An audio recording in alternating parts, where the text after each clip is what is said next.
Welcome everyone to another day and another week of blade&soul Korea, and we're reaching the near end of our Korean broadcast, heading soon to the World Championship that will happen in the next month. And for the meantime, we're now trying to close up Season 2 and trying to find out the best teams out of this particular season. And we'll get to the next season, obviously, trying to get to that one day of playoffs, literally deciding who's going to make it to the World Championship. My name is Joel Sophie. Joining with me is going to be always Ending Life, and we're here for the final few days and really excited for the matchups today because some of the teams that we didn't expect coming from the beginning of the season, they are here to play and they're here to win the championship for this season. Yeah, exactly, and one of them being Anarchy will be playing our first match today, and this is actually the overview, and as Joel was talking about, today and tomorrow we'll finish up Season 2. Tomorrow will be the finals. Today it says loser / first place decider. Really what it is it just decides who's fourth place actually today. And tomorrow, because today is just a part of a double elimination. So today we decide the fourth place. Tomorrow we decide first, second, third. So basically you guys just wait it out until tomorrow. Keep to date with us to see who wins Season 2. And something that's always been unique with blade&soul Korea has been that in the finals there are going to be 3 teams. Finding it out in the last day. For the meantime, it is going to be the last day of the semifinals. As you can see, 4 teams still left in this one. Out of those 4 teams, one of those teams will definitely not make it up to the finals. That will be either Bang or Kurita Zeus from the losers match. The one to lose out that one, they will be eliminated from the tournament, will not have any say in terms of going to the finals. But we're going to go with the first place decider first, obviously, with Anarchy and GC Busan Red showing good stats from last week, and they are here to play still as the contenders to get to that top spot. Exactly, and you know, it still would be a very big surprise if Anarchy beat out GC Busan Red and made it up all the way to first wait in the grand final seat, because the winner of this first match will definitely wait up there, while tomorrow the losers of the winner and the winner of the loser, yeah, you understand what I'm saying, yeah. So they'll be playing it out tomorrow again before we get to the grand finals. So you know, it's always very hard to explain the double elimination, but you guys, I'm pretty sure you guys get it by now because you've been watching blade&soul, so. I mean, but it's interesting to talk about a couple of teams that have joined us in the last 4 teams, and Anarchy is not a team that we expected to be one of the best teams in the tournament. They are the top 2 at the moment, looking like they would beat out GC Busan Red if they're on a good day, because on a good day, it was hard to beat out Anarchy for any of those other 7 teams that were in the tournament for the quarterfinals. But just goes to show you the former G Touring really showing their strats and just changing up a key components of their team and of their game. Really went to big credit, as you see all the way up in the top 2 right now. Yeah, and since we're on the subject of Anarchy doing so well, they did actually in quarterfinals beat GC Busan Red 3-0. So, you know, they do have a pass in this season, and obviously, like I mentioned, GC Busan Red is out for blood because they want revenge. They didn't even get a single round in the quarterfinals. So, you know, if Anarchy pulls the same stunt again and they make it up to the the grand finals, and GC Busan Red makes it up somehow by beating the loser, the winner of the losers, that'll be just a triple revenge match for GC Busan Red. I mean, really got to say, GC Busan Red was kind of the obvious one to see in the top 2 as they were the season champions of the previous season, Season 1, back in a few months ago, just before then. But Anarchy and teams like Bang and Kurita Zeus, all new teams basically, who were not contingent in trying to find out for their Season 1 rights, but in Season 2 they look like different forms, they look like a different beast, and they're just trying to go together to see what they can do. Should be very, very interesting to see a lot of these new teams really make a contention to get to be the champion of Season 2, but we'll definitely see that along the way as well. Yeah, and it seems like we're going to go into the VCR real quick, but I'm very interested to see what the players have to say.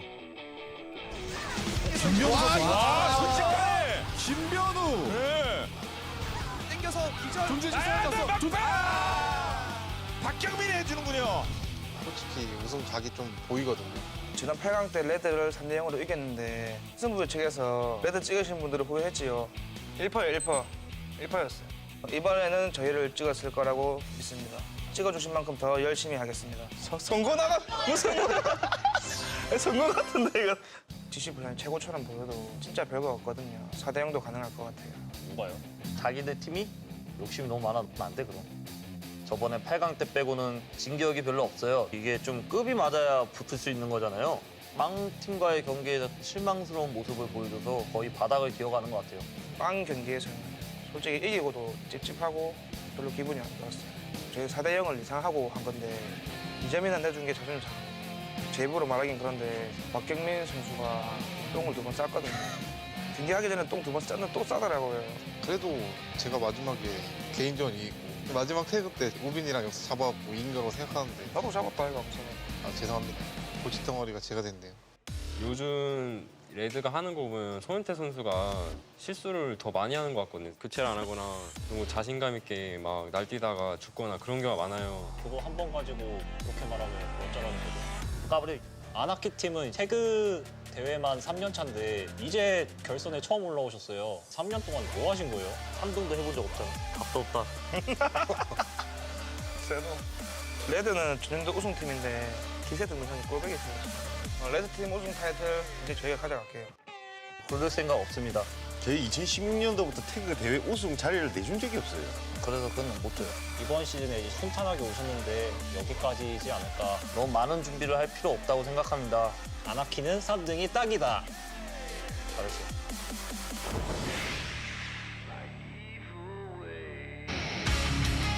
Now we are into a very interesting matchup between these two teams. You talk about GC Boost and Red, expected to be one of the better teams out there, if not the best. And this is the team they're going to be facing up against. The really big storyline behind these guys, Anarchy, former G Touring.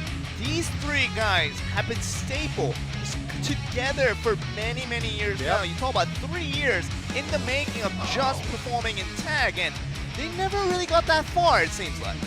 Yeah, you know, we saw it in the VCR. They've never gone to third place.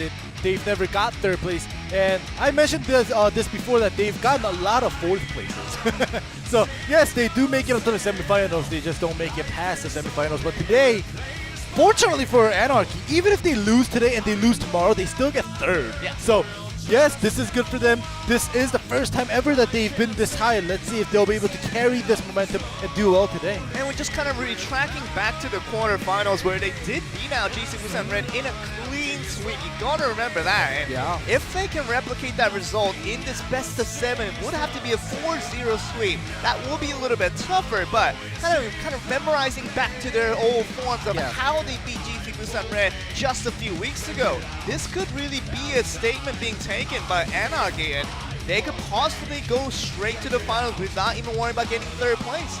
Exactly, and we'll have to see how that plays out. But like you said, if we see a 4-0, it'll be the first 4-0 of Season 2. Because last Sunday, we started doing our best of 7s, and we got Anarchy against Bang going 4-2. We had Kurita Zeus against GC Busan Red 4-1. So we haven't gotten a 4-0 sweep yet. We'll see if we'll get one today. I mean, you saw Yuntason on the Blade Dancer logo, but definitely he's going to be playing the Gunslinger more often than not. But what's going to be most important is that what the fans are thinking still heavily towards GC Busan Red, despite the fact that in the quarterfinals, they were clean swept by the same team, Anarchy. Yeah, we'll have to see. And Anarchy, unfortunately, they still only get 4% of the vote, even if they did beat out GC Busan Red previously.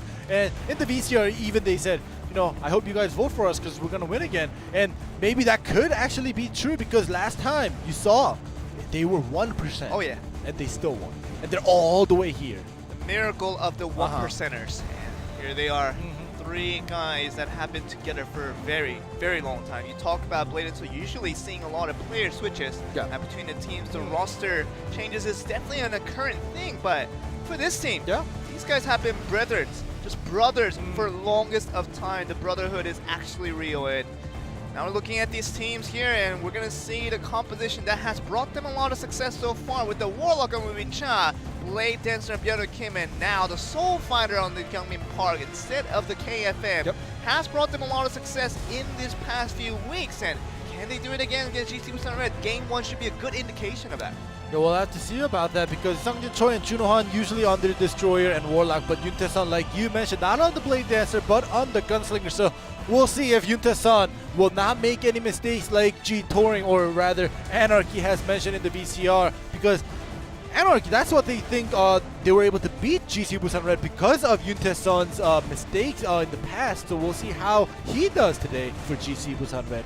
I mean, if you guys are just joining us for the tournament, it literally is the semifinal, the nitty-gritty, and these two are currently the best two teams we have in the tournament. So expect some high-quality blade&soul action because these guys have been proving it again and again that these guys deserve to be in this top 2 position, but one team has to make it up all the way to the finals with the other one going to the 3rd place matchup that will be held tomorrow against either Mang or Kurita Zeus. But all these put together, it's gonna be a very interesting proposition to see which team comes out on top. But game 1 should be underway very, very soon, guys. We're gonna get to game 1. The first tag match between Anarchy and GC Busan Red to see who gets the first lead in this best of 7. Let's get the match underway.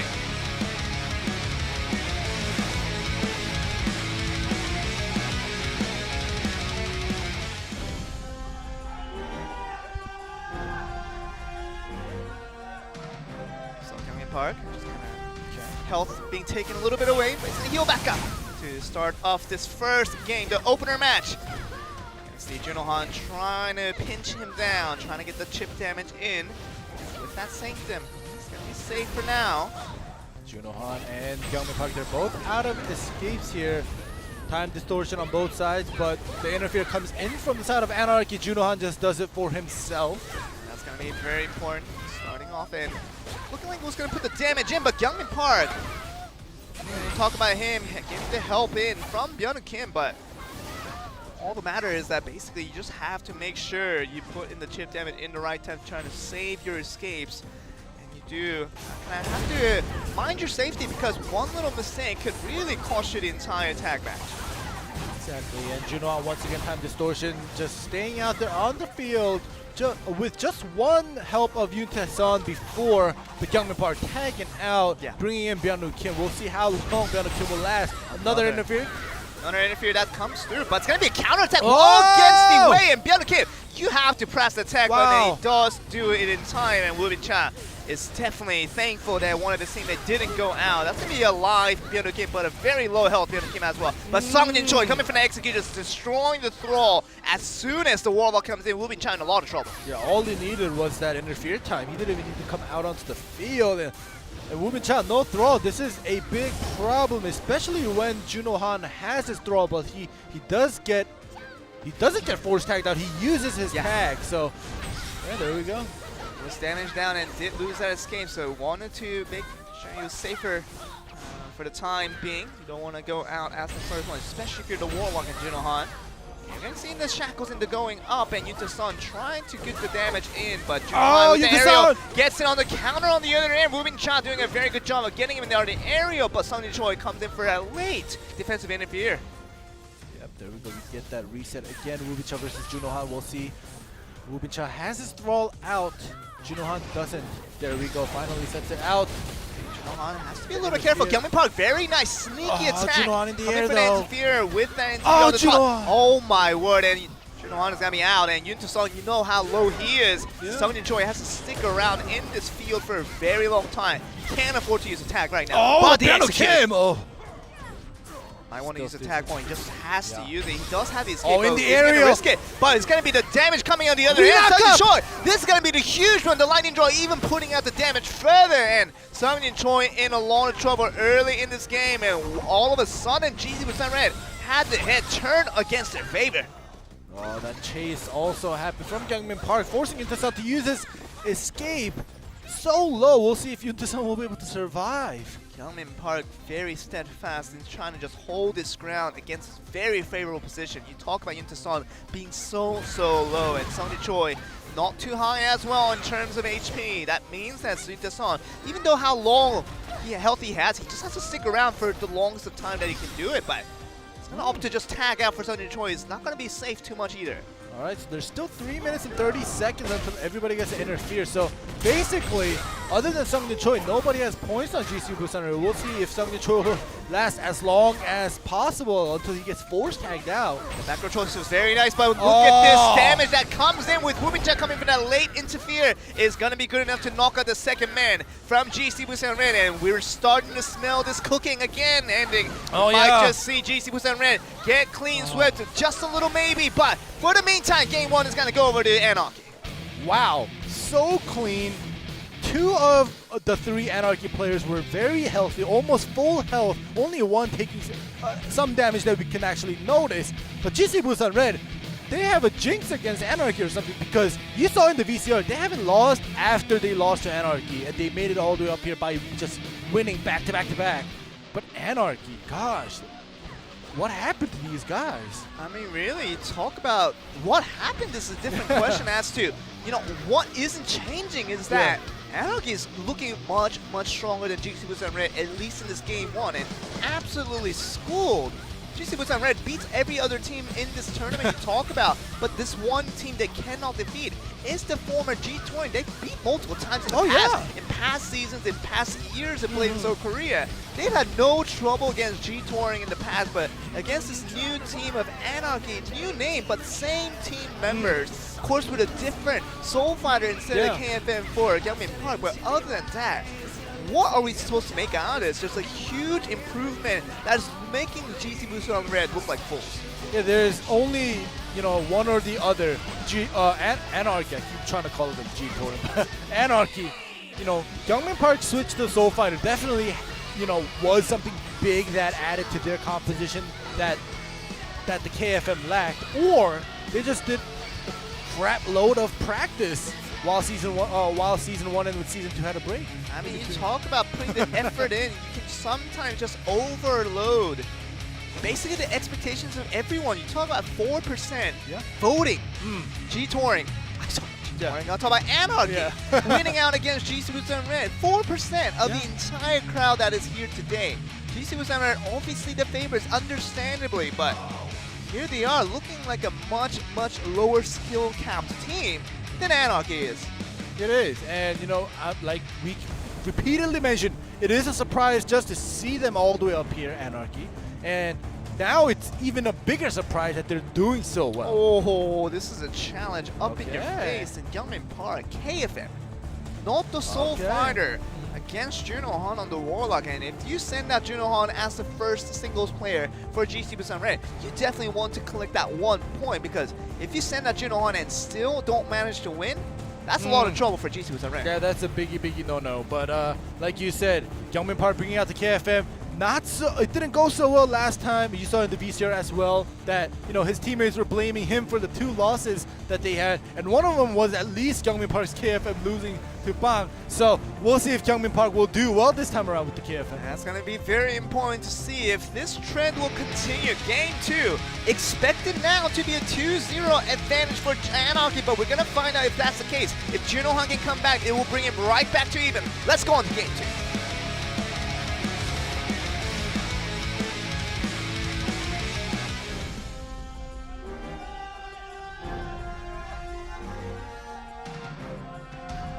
What a surprise that we are in for ending.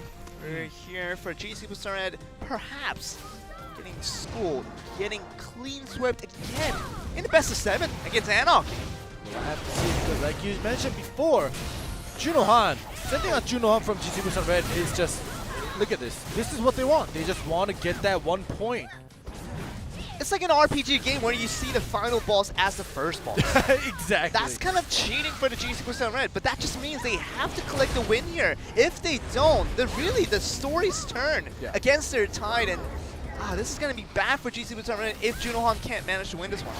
Yeah, and you know, one of the reasons sending out Juno Han so early to try to collect that 1 point is because they did lose to Anarchy 3-0 previously in the quarterfinals, so they want to at least not lose 4-0 today. Exactly, and they want to obviously win and get to the finals in time, but GC Busan Red, triple they have to get a very tough opponent, but Triple K, you do say, getting to the stun and into the knockup. The second aerial does get evaded.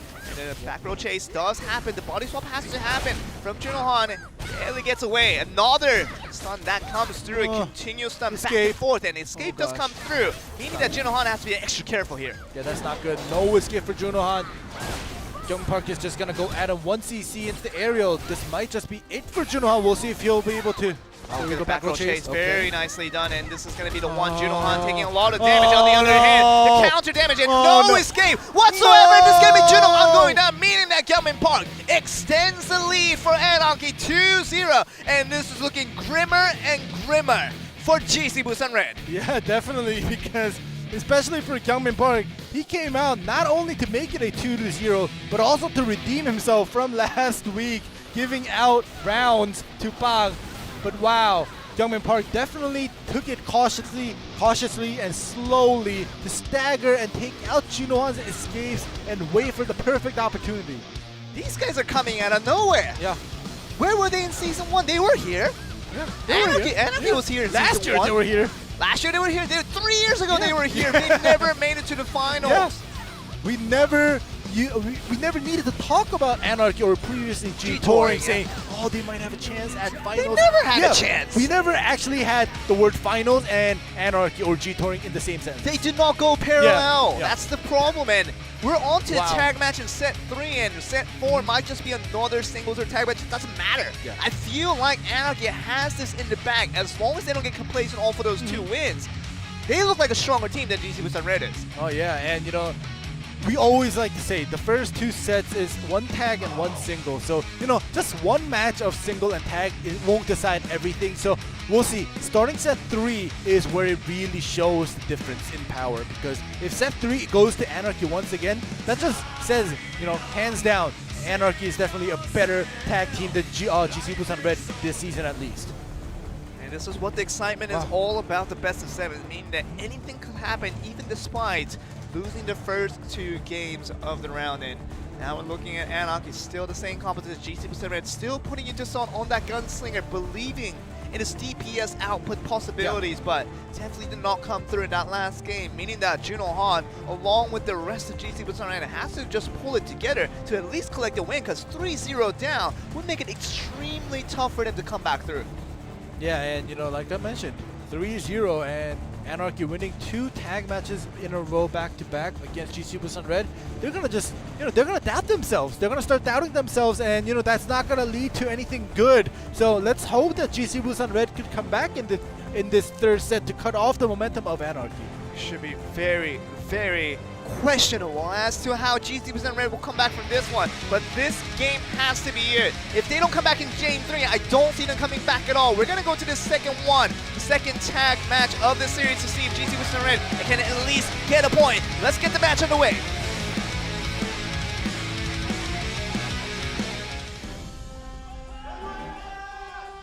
Now, Andy, an interesting idea just floated over my head.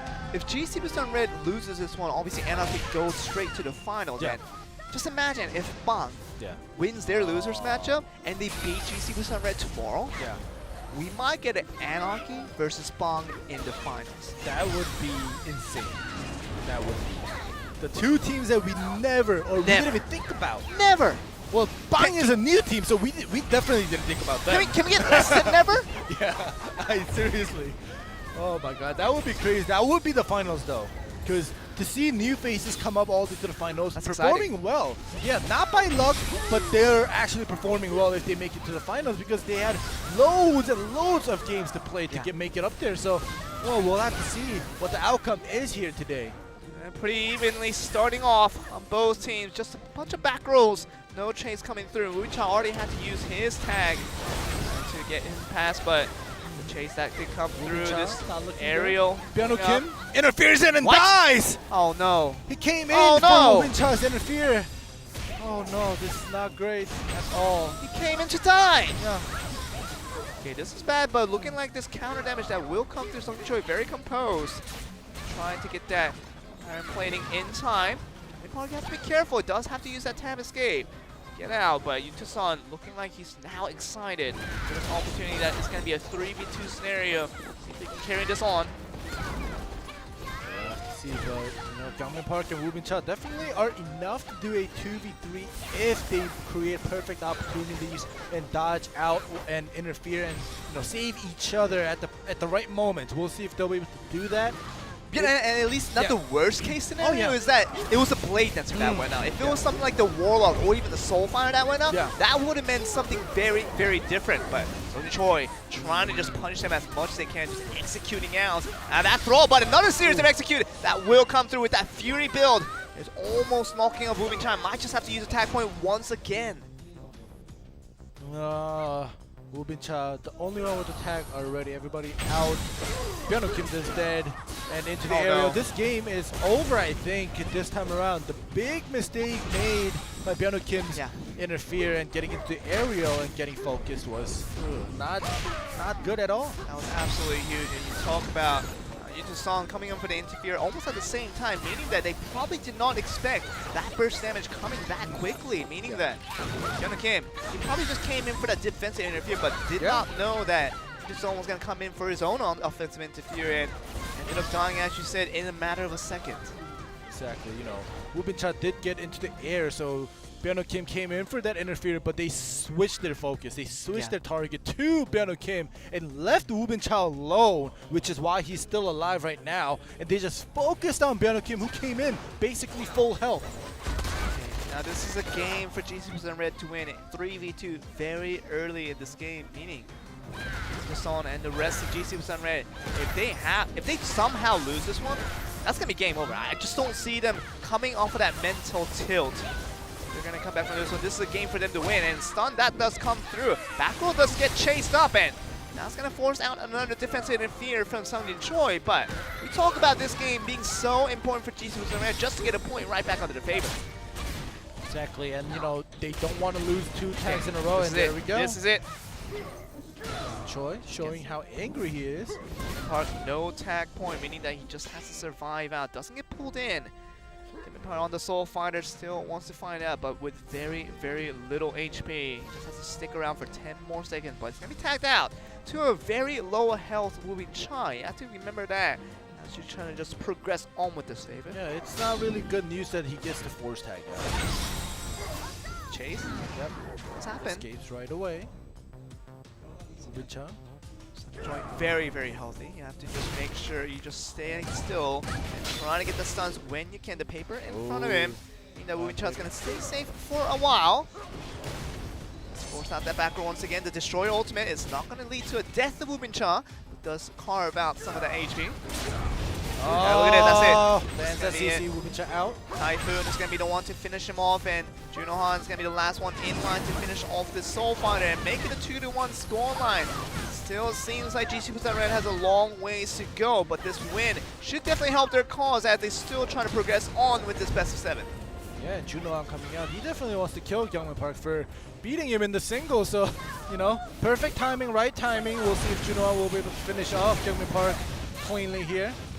Park still looking at it though with Juno Han with that ultimate. Does get him into a stun in time, so canceling the ultimate. Juno Han won't be able to kill Gyeongmin Park if you tag out.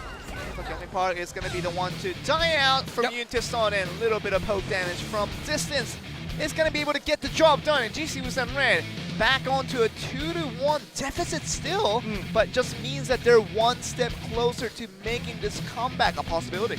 Yeah, and GC% Red, it seems like they're discussing something, something went right for them, definitely, and something definitely big went wrong on Anarchy side. But, I don't want to give up on Anarchy because that mistake of Byung-Ho Kim coming in at the wrong time and getting focused down, we could say it's his fault, but it wasn't his fault really because GC% Red, they just shifted targets here. This is going to happen very soon. So here, right now. Yeah, right here. Right here. You see Woo Bin-cha's health not going down, but Byung-Ho Kim is just going down right there. So, the interference was great, and the timing, it was just very unfortunate for Byung-Ho Kim.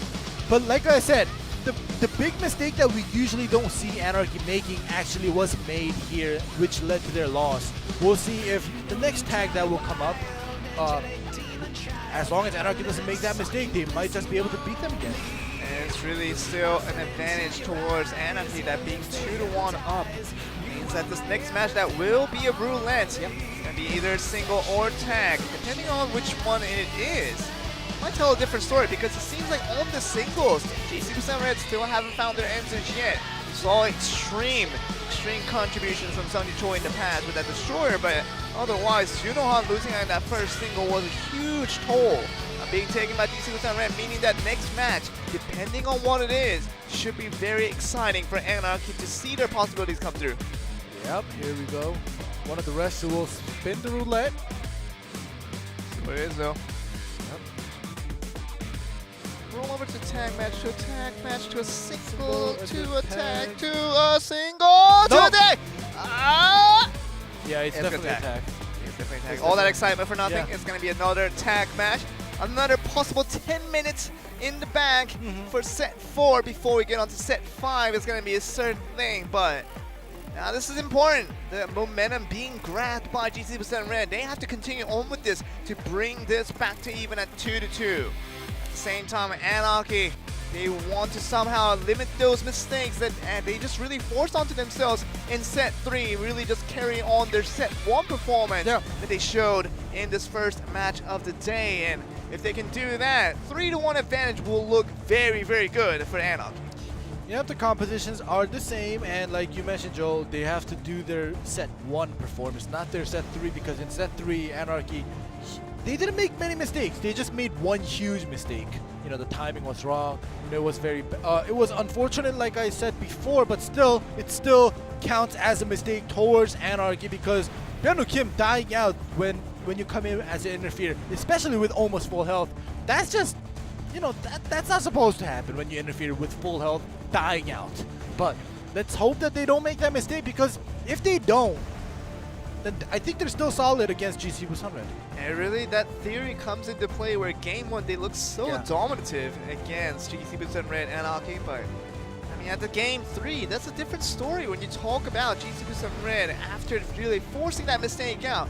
Punish Anarchy in the biggest of ways, but what are we going to get in game 4? Already the 3rd tag match of the series. We could see GC% Red pull it back to even at 2-2. We could see Anarchy pull it to a much bigger advantage. We'll see what happens in this next game.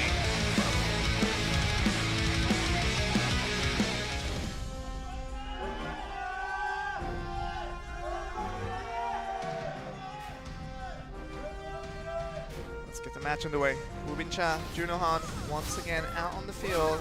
You usually don't see a Warlock mirror match to start us off, but it has been a unique proposition for these two teams so far. Look at that early execute damage coming in from Sunny Choi, coming for the interfere to finish up the thrall. Woobin Cha without his thrall for the next time being.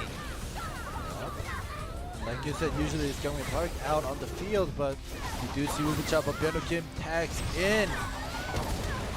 Important. Yuntason does come in for the interfere, trying to put in the damage, but Byung-Woo Kim taking no punishment for the time being. This time he's not going to be dying out, but in the air, taking the lot of damage from Junohan single-handedly. 20 consecutive hits means that a lot of damage, 50% just about, taken away from the Blade Dancer. Byung-Woo Kim is still trying to stay strong. Alright, time distortion used by Junohan. He's gonna comfortably go at Byung-Woo Kim once again. Kim just trying to heal up as best as he can, trying to stick around for this one. But Junohan very comfortable in this phase here. And lightning draw that comes preemptively does not punish him as much, but it's going to force that to tag. And Junohan will switch out to Yuntason here. Byung-Woo Kim trying to withstand Yuntason's poking here, but he's just still taking damage even if he is spinning here. We'll see what Byung-Woo Kim decides to do. Yuntason coming out as the finisher of that game 3, just to stick it around, but spinning around those guns to make sure he is ready to fire them at will. Byung-Woo Kim still just spinning around, seeing what his opportunities arise. As you see, just a lot of distancing from both players, really not giving any room to either side to put in damage. Well, Byung-Woo Kim does make his move here, but Yuntason, I think, getting out. Just get away from things, and does stop. That does come through. A good knockdown. Even onto Sunny Choi that came in for the interfere, meaning that basically Byung-Woo Kim got the most out of that one. Forced out an interfere, really nothing for Yuntason to carry about, but 3 more seconds for Byung-Woo Kim. Very successful in his stay. They're just gonna chase back out. No chase coming through. Yuntason now, very nice aerial. Looking like the damage that will come through for Jeffrey Park. Still looking very strong as we see Junohan coming for the interfere to give the time distortion right back. Yeah, but Kyungmin Park needing that time distortion for himself. Gets one from his teammate Woo Cha, and now we're back to even. Here we go. They're making their way towards each other. He's just on 10 seconds for that force tag. Did a very good job of stalling time, really nothing being forced down. So he gets a free tag. Obviously, Kyungmin Park doesn't put in the extreme amounts of damage, but look at the aerial coming through, and Junohan putting in a lot of damage with that interference. Sonny Choi, like he wants to punish him a little bit further. Wow, that was a great counter for a chase because Yuntasun was about to get force tagged out, and when that happened, Sang Choi comes on the field and Junohan interferes at the same time. Look at that escape that has to be used, but the other Kim has to be tagged back in. The Blade Dancer once again is up to a difficult task. Trying to stay against Sunjin Choi, but look at this tag point pretty close, as with just one more tag point being used by Anarchy, just by Kyungmin Park, just we saw right at that moment. But gonna be up against Sunjin Choi, see what he can do for this next minute. He did pretty well last time around when he was on the field. Lasted long enough for that force tag to happen. So let's see if he'll be able to do the same here. Yeah, the Phantom Grid does get escape Ooh, from chase, Yuntasun. The chase that comes through. Very nice escape, being forced out. Then Yuntasun has to be a little bit more cautious now. Wonder if Junohan will come in for that time distortion once again. Actually just gonna tag out, so bit of a hastily decision, if I can say. Yeah, a mirror match once again. Junohan versus Woo Cha, both at full health. Just mirroring their skills here. Sanctum's down. Very even in terms of the tag points for both teams. Time distortion that will now come through. Just means that both players now have all the escapes to work with. Trying to use their throws to the biggest advantage, trying to get them up into the air. Ooh, body swap, but the leech onto Woo Cha. Okay, the interfere that comes in very nicely from the Blade Dancers. Very nice, but this damage coming from the aerial, coming from the Blade Dancer is going to be very, very punishing. And Sunny Choi, a little bit late on that defensive interfere. Definitely late for Sungjin Choi here, and now another staggered interfere coming in from Kyungmin Park trying to do some damage, but Yuntasun does come in and is able to stay alive here, and slowly both the sides are depleting in their tag and interfere points slowly, and there's still 5 minutes left in this match. But definitely Woo Cha was more successful in using that tag point out. Did a lot of work onto Junohan, almost killed him away, and forced out a lot of interferes, meaning that Anarchy, Kyungmin Park and the rest of his team is going to be looking very happy to go into this late game. Definitely, and Sungjin Choi the Oh, only this one. wallbang. Oh, this is real. Wallbang, that's going to be This coming is through. real. Kyungmin Park can't go away from that one, and he's going to be the one to get knocked away all of a sudden. GC Busan Red pulling in advantages with that one play. Coming for the Destroyer is going to beat GC Busan Red way ahead in this matchup. Wow. That one wallbang was just well timed and well placed for Sungjin Choi.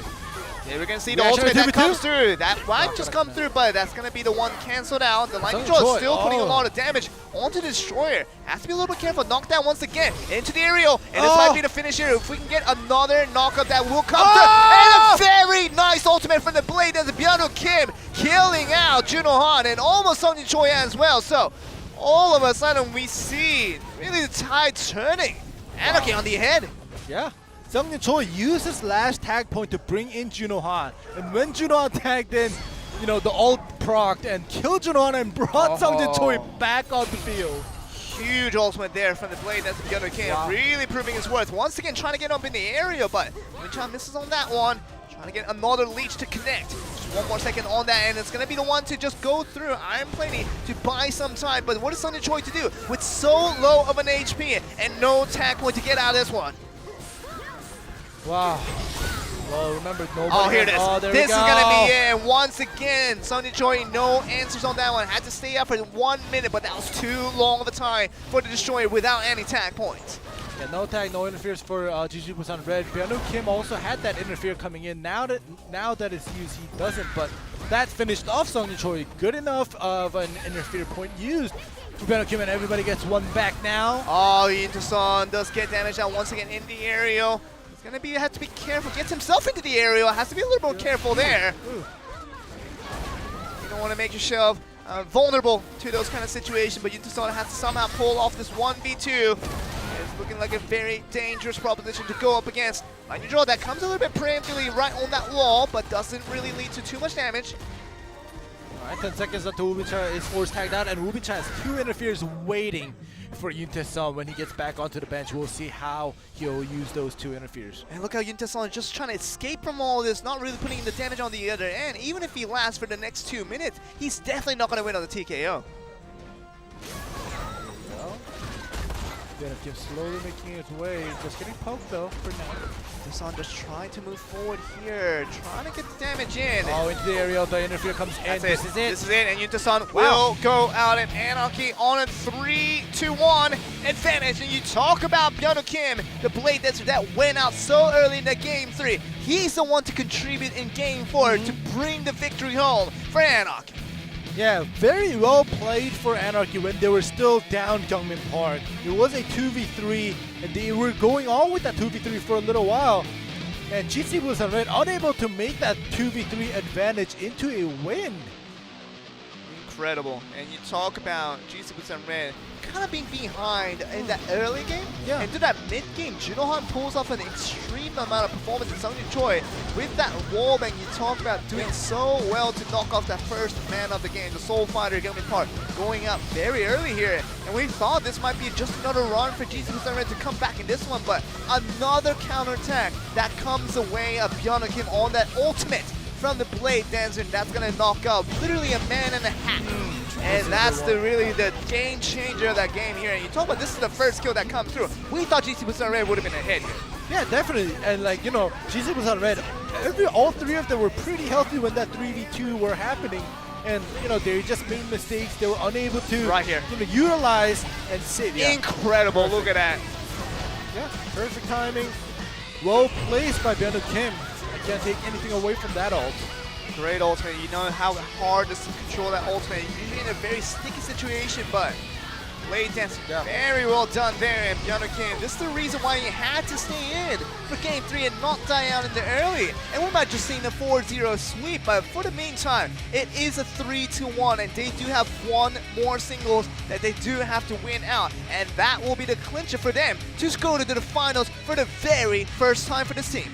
Oh yeah, definitely. And Gyeongmin Park already playing and winning his singles. Now we'll see either Byung Kim or Wubincha. Both of them pretty well placed in singles as well. I would love to see Byung Kim. Oh yeah. On the Blade Dancer, he's been on a hot show today, and game 4 just should be continuing on. I wonder if we'll see him. Yeah, I'm very curious as to who both sides will send There out. you go. All right, you're correct. Byung Kim will be coming out. Yuntaesan on the assassin. This is a statement being made. Yuntaesan, he just wants to challenge Anarchy to this matchup. And oh man, Yeah.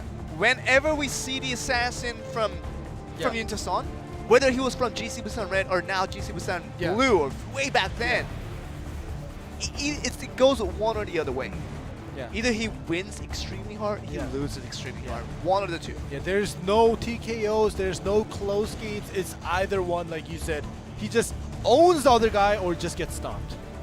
Is he gonna be able to own Byung Kim? Is he gonna get owned by Byung Kim? Are we gonna find out who's gonna be the one to go into the finals right away? Anarchy just 1 game away from their first finals lineup. Let's see if they can do it. Let's get to the matchup.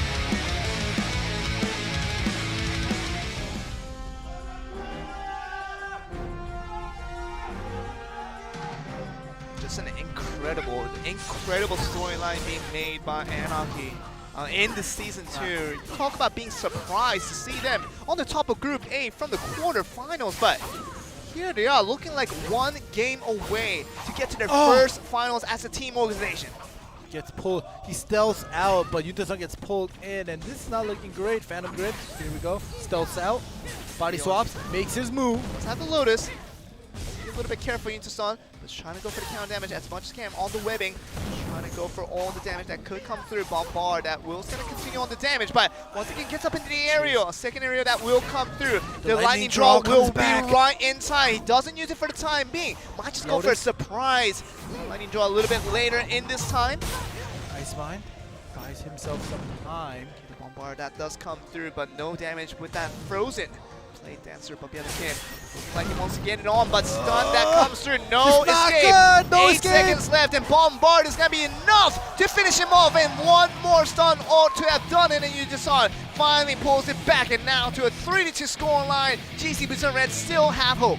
They definitely do. Yunta-san was in a pinch, but he was very well poised to play it calm and come out and take out Byung Kim's one escape and is able to finish him off at the end. Very well played by Yunta-san. Now we do have the 2 best teams in Korea in this matchup right now, but we thought Anarchy would once again get a very clean, easy win, but onto this 3-2 scenario, we're onto another tag match. Yeah. Means that this one definitely could decide it all as we're still at match point. Oh, GC was on rare. What are they going to pull out here? They won 1 tag match and lost 2 so far. So this 4th one that we're going to be seeing here, what's the result going to be? We're going to see a back-to-back tag win-loss for both sides, or will Anarchy beat them here finally and say that we are just better than you guys in a matchup in singles or tag and just take this victory and go to the finals? And another storyline that could really form up is that if somehow Anarchy loses this tag match and they lose the singles after and do not make it to the finals, and somehow the 3rd place team comes in tomorrow and beats Anarchy, they don't make the finals again. Yeah. You know. After all that. But yeah, if Anarchy, we'll have to see what happens in set 6 because, like you said, it's been match point. Anarchy just couldn't finish it off, and this is one of the sets that they could actually finally finish because they've been pretty strong on tags throughout today. This has always been the statement behind Anarchy and former G-Touring is that they couldn't finish it off. Yeah. They were always so close to making it to the final, but they couldn't finish it off. We'll have to see if they'll be able to do so today against GC Busan Red, one of the strongest teams in Korea currently. And if Anarchy beats them twice in one season and makes it up into the finals, that just brings the level up for Anarchy. Definitely the same deserve level. it. That would have been deserved finalist contention for Anarchy, but we are in the situation where they're still just 1 game away. Literally, one of the 3 games they needed to win was that previous one when they didn't win in that single. This tag match could be another one. Can they finish it? Can they get the job done? It's something that Anarchy has always been lacking. Can they finally do it in 2018 Season 2? We're going to find out in this next tag match.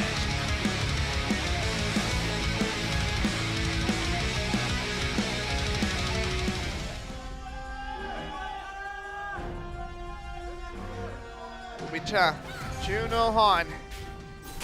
2 Warlocks that have been face to face. Tag matches in the past. Here they are once again. Sunny Choi trying to go for the exit damage. Once again, very same strats to kill off the Thrall very early in this game here. This might, what they're hoping for is getting the Thrall away and Juno Han landing some CCs. They want to force Woo Bin Cha's early tag point to be used. We'll see if Woo Bin Cha will need to do that, but this time around, Juno Han getting pulled back here. Already got the escape through and Gyeongmin Park putting on the pressure, but this is the damage that will come through. Juno Han does have the escape, but already took a lot of damage from this. Wow.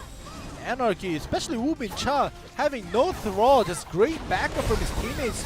Now he finally tags out, but that was a great, field play by Woo Bin Cha and his team right here. Park looking strong as he just pushes through here, and once again puts him up in the aerial. Has to be careful. Juno Han is the one to just put out the damage, and no escape that will be forced out from Gyeongmin Park so far. Oh, gets CC'd here. Has to tag out. It's gonna be a second tag point already being used by Anarchy, and maybe Byung Kim trying to find it against Detroit, but has to be a little bit careful. It does get stunned up, putting a lot of damage forward, and now has to force out the interfere. Part. Very nice on the defense here, a little bit late, but still the Iron Plane is going to survive Sunny Choi for the time being. Right, not looking so great for Anarchy right now. Juno Han definitely taking, aerial. Win Cha coming for that very timely reactionary interfere to put in the damage onto the destroyer. Kim still on the low health, he has to be careful. Kim. Don't want to die out. Here we go. The tag out happens.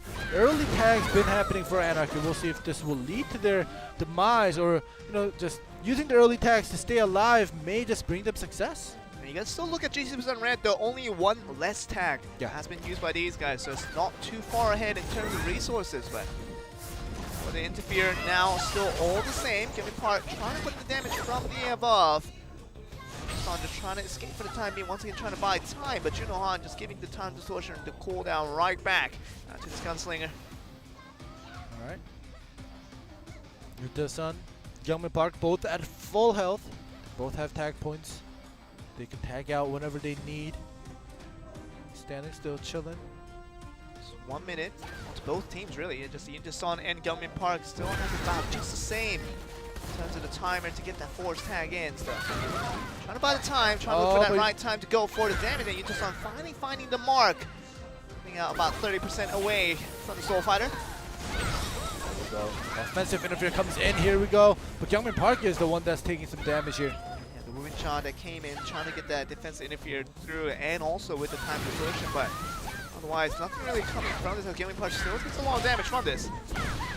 Alright, ground ripple landing, forcing that defensive interfere. The pull in almost did come through, but moving shot does get tagged in. And Youngman Park has to be a little bit careful. Son still out in the field trying to get his own freeze tag onto the field. That would put them way ahead, but does have to use the tag out. Junohan's going to come back in the field. Alright, we have a mirror match once again here. That last time around, even without the throw, Woo Bin Cha was able to do some damage to Junohan with his teammates backup, but this time around, he's taking so much damage. Counter damage that started up, but Byung Kim just interrupt that in time with that defense interfere. Lots of resource being taken now. We just have to be a little bit careful. He's taking a lot of damage early. Youngman Park trying to come in for the interfere, but the execute damage is doing a lot of damage to Moving Cha. Let's be careful, and that's going to be Junohan with the finishing touch, and here he is. GC Busan Red with Junohan on the leadership here, and that's going to be the one to pull the first man knock away on the side of GC Busan Red. Wow, it's a 3v2 situation, but this is a little different from before because Youngman Park, no interferes or tags. So no help coming in for Byung Kim here. He has to stay alive here by himself unless he wants to use his last tag point. This is looking like a tougher situation than it was in Game 3, where they eventually did lose out, meaning that it's going to be up to a tougher task for Byung Kim and also Youngman Park to somehow finish this up. But this damage that will come through, Destroy Ultimate, beautiful to come in, and it's going to be up in the area. The very nice chase that came in as soon as the tag went in, and Youngman Park, talk about no tag. One interfere from Byung Kim, but otherwise in a very, very dangerous situation. Remember, Anarchy, no matter what, they want to win this because they want to finish this. They don't want to go to set 7 here, but they might just need to do that here. But we'll see if Youngman Park will be able to make, do some damage. Youngman Park a little bit impatient there, just trying to go all in, but had to just force himself to use that tag point. I mean, that tab escape, but otherwise, Youngman Park in a very dangerous situation now. You just saw looking like he wants to put in the damage. The back roll chase happens. The interfere does come in from Byung Kim, the last one, yep. Until a minute and 40 seconds, they'll get it back. We'll see if they'll be able to stay alive till then. Half the back roll now just has to use it, and 8 more seconds that Youngman Park has to stay alive here without dying out, and Tab Escape will come back in a few more seconds, but can he survive till then? It's gonna be it, but looking like it's Yuta-san trying to just finish up with that poke damage. Finally uses the Tab Escape, but doesn't matter. The poke damage is going to be real, and Youngman Park is going to be the second man to be knocked away, and looking like a very similar storyline for Anarchy in this Game 3 that they have already faced. Yeah, it's not looking good for Anarchy here, and Byung Kim performing well, but look at the health bars of GC Busan Red. Is this game over or what? The game started. This is the same HP as the game already started. Yeah. Games have started just now for GC Busan Red. Unfortunately for Anarchy, it seems like they, fought another team and just came straight to the match of GC Busan Red. Came late to the party, but for the best of reasons, really. And the ultimate that will come through once again is not going to connect this time around. Stand alone. Just not going to be the one to connect for the Blade Dancer. Yep, smash it. I don't see this coming back here. Once again, the escape gone, and what is Byung Kim to do? I mean, literally has no help from his team because they're all dead, and literally has to fight against 3 members of JC Busan Red who's just ready to punish him down. Yeah, Byung Kim's not giving up. He's trying to do something at least. Took away Yuta-san's health a little bit when he came in for that interfere. But in 10 seconds, everybody gets to interfere back, but they don't even need it. 10 seconds is not going to be even needed. Yep. GC Busan Red. All right. The more and more we don't believe in this team, they want to tell us to believe in them. Game 6-1. Somehow, it is all even.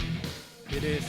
Now it's just nobody has any lead. It's the last set. It's set 7. And you know, in the beginning of this broadcast, we were talking about how, oh, you know, Anarchy, they might do a 4-0 sweep. The first 4-0 sweep for the best of 7s, but this is actually the first full set, or that we go to set 7 of best of 7 here.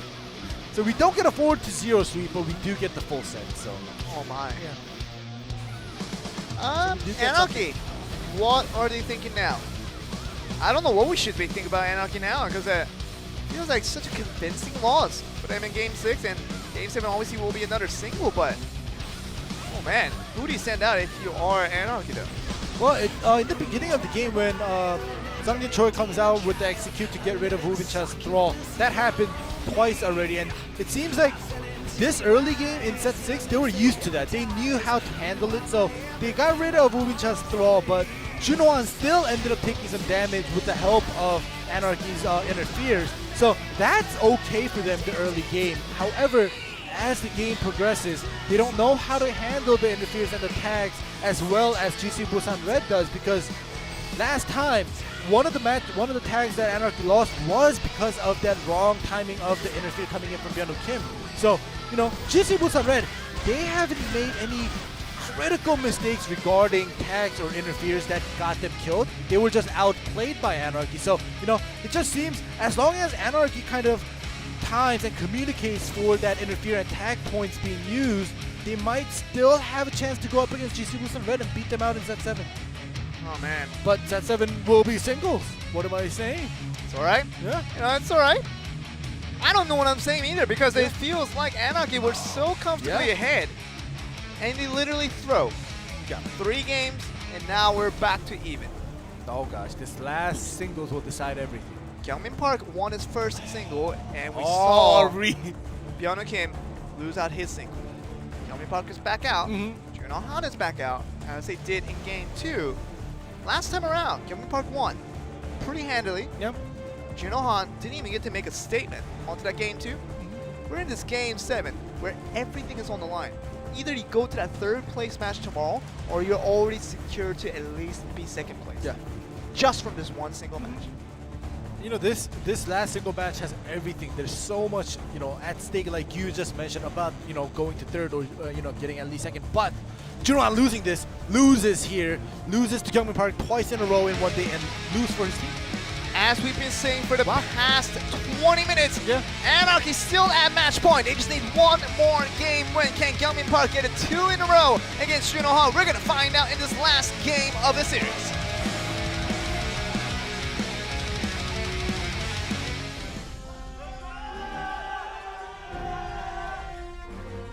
Oh man, it comes down to this. Junohan, Kyungmin Park. We saw this matchup in Game 2 just about 30 minutes ago, I believe. And here we are back again. AFM versus the Warlock. We're going to see a repetition that we saw from Game 2 ending. We'll have to see. Kyungmin Park played very well in Game 2, so as long as he doesn't make them any mistakes, he didn't make any in round 2, but this time around he's taking so much damage here into the aerial. Oh my! Oh my! Kyungmin Park. Let me tell you, this is definitely not Game 2. This is looking very, very different for Game 2. Anarchy finishing the job is something they always haven't been able to do. Triple kick. Escape used. Okay, so they're both out of escapes here now. Oh, every escape just gone for Junohan. Literally just one more stun. One more stun for Kyungmin Park. Should be able to get the job done, but the throw comes back out to the field. Rising and Dragon the stun, connects! that will come through. The aerial that will connect onto the more damage here. Can he get the second aerial up? The stun that will continue up. Once again, the damage in the aerial. Kyungmin Park, can he continue with this? Back row! Oh no, the chase didn't happen from goodness. Kyungmin Park. He should have expected that. Oh no, that just bought Junohan some time here, but again! 5 more seconds, 3 more seconds, 2, 1, 0. He has the escape. He has the escape. Can he get it in time? Just get the skate down! And Junohan is still alive! Can he still put the damage on? This is for the finals! This is for the finals! Just one more stun that comes through! Finally, the escape that will come to Junohan. Let's get into the wall, and the stun will come there! I think this is it! I think Anarchy are going to the final, but one more! And the throw will come back out to the field. And this is looking crazy. Galvin Park just one hit away. One more stun is all he needs, and he finally gets it, and Galvin Park wins the championship, and he's gonna go to the finals with Anarchy for the very first time for the team. Wow. Such a close game. Junohan, his heart is aching right now. You saw him. That's a heartbreak moment right there for Junohan. Look at that. He loses 2 in a row to Youngmin Park. That's already, you know, his pride going down there. But It was a lot closer. losing this, yeah, it was a lot closer, but losing this brought his team down to the 3rd placement match. So, you know, double losses here for Junohan here. After all that hard work, 10 minutes after 10 minutes of each of those tag matches that they did manage to win out from Game 4 to Game 6, and here they are in Game 7. And Junohan loses. Wow. That was so close. Right here, I thought Youngmin Park was being selfish and he was unable to finish it. And right here, he wanted a quick finish. He wasn't doing his usual torrent combo and everything else. And I don't know, I thought Junohan might have had the chance to come back, but Youngmin Park, great play. Well, both sides, great play. But you know what it is? Youngmin Park, he's been the reason why Anarchy has done so well this season. Yes. Literally switching from the KFM to the Soul Fighter has been just the best decision made by an individual player from Blade and Soul. We've seen it in a very, very long time. Yeah. And this Anarchy team, the former G Touring team that never made it to the finals, they are now secure and at least get the 2nd place. Yeah, and you know, this was their first time getting 3rd place even, making it up here, but now even higher. It's going to be much better, and we're going to see what happens here. We've got done with the winners matches here, ladies and gentlemen, but we're going to come back after a short break. We're going to come with the losers matchup to see who's going to be the one to face up against GC Busan Red tomorrow. We're going to find it out after a short break.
슬픔은 뭐냐면 혹시라도 여기서 김수환이 띄우면 안 띄우죠. 여기 폭발할 수 있다는 거죠. 띄우면 이런 상황이 발생이 된다는 거예요. 자, 비 거의 다 빼놨고요. 네, 가장 위험했었던 상황이 바로 나오네요. 네, 비점 채워봤자 무조건. 맛. 우와, 저한기 다 쏟아부어가면서 간신히 버텼습니다.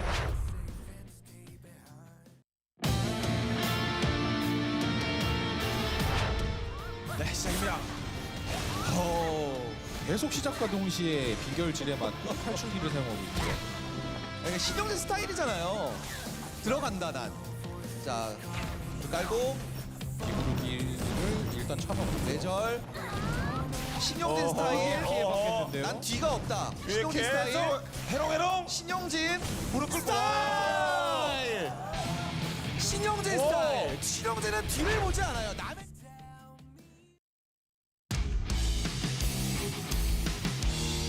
상대 이상기가 많아요.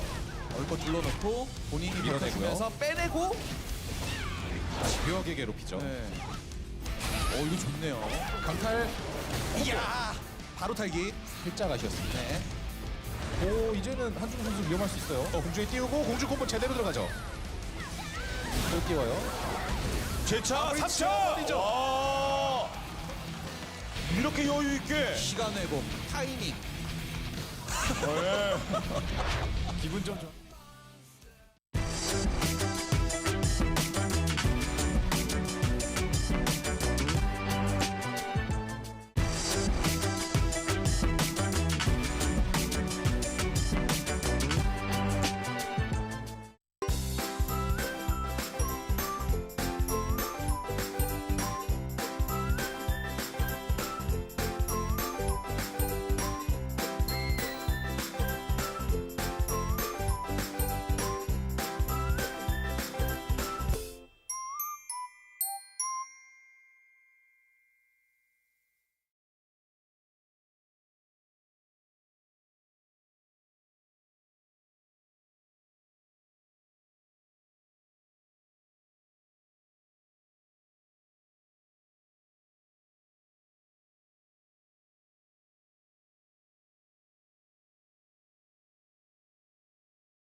처음에 나와서 뛰고 파. 시간 같은 생명의 기. 아니 형 왜 기계팔 놓고 왔어요? 그래갖고 우리 패자조 왔잖아요. 정말 오늘 들고 왔어. 패자조는 한 번 들릴 뿐 저희 팀의 앞길은 우승이죠? 오늘은 4대8. 자기들이 실력이라고 착각하고 있는 것 같아요. 상대팀들이 실수해가지고 운이 좋아서 지금까지 올라온 것 같고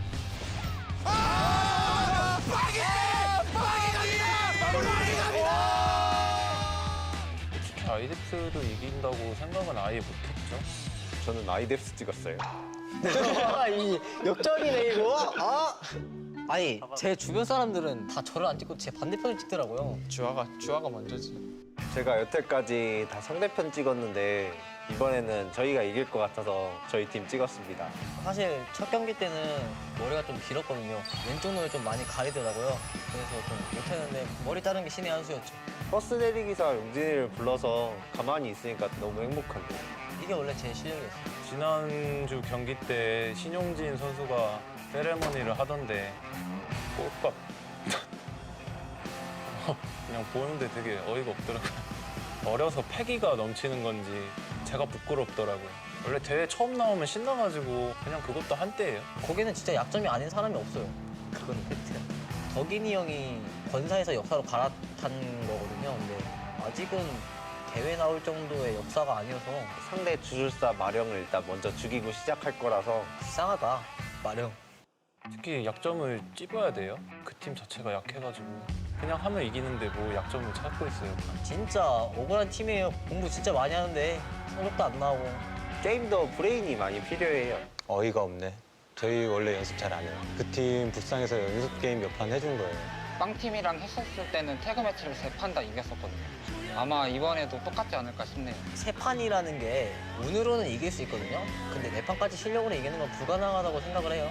아이뎁스까지 잡았으면 1등 노릴만 하잖아요, 솔직히. 준수할 건데. 2등 가자.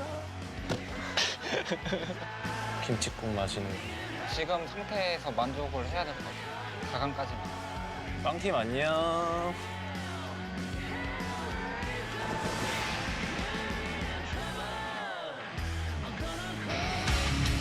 Well, that was quite a statement being made by two teams. Welcome back, guys, to blade&soul Korea. We're here for the last day of semifinals before we move on to finals that will be held tomorrow. But these two teams have been all up on our exciting toes. Talking about what they really represent in this blade&soul scene. Bang is going to be the one to really challenge Good Zeus in this last part of the semifinals. Youngjin Shin, Jae-yu Kim, and also Da-hoon Kim is going to be the one to challenge the veterans. It is literally going to be the rookies versus the veterans here today. Good Zeus looking like a team that has played this game for a very, very long time. But this team looking like all the flares and excitement is up in the air.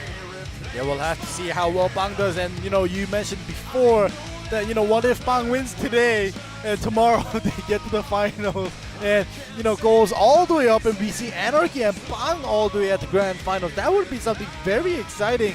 But in order for them to do that, they have to beat Kurita Zeus, who already beat Bang in the quarterfinals.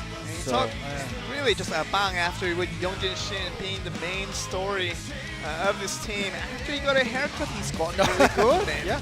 Going back to his 2017 type of performance that we praised him so much upon, but this is the team they have to face up against. Byung-Chun Jun, Duggan Kang, and Sound Kim coming from Kurita Zeus. Of course, a veteran team that has played this game for a very long time. Duggan Kang and Sound Kim been around for this scene for a very long time. And here they are looking like to punish the rookies and all their way to the final spot. Yeah, they definitely punished Bang, or the rookie team, in the quarterfinals 3-1. It wasn't a 3-0 sweep, so I can't say they punished them too hard. It was just a little tap on the back of the head, but we'll see how hard they'll punish them today for coming up so far, because Bang, like we mentioned repeatedly, a rookie team that we did not expect them to come all the way up here, and they are up here. And you saw in the VCR, Kurita Zeus saying, luck can only bring you so far ahead. Really is, and will this be the end of the line for Bang? It's going to be the question we're asking here. The match prediction should tell us an interesting storyline as to... Whoa! Oh, man. Okay, so, as you guys already know, the winning in this match prediction and guessing correctly on this prediction does get you extra gold in the in-game, so...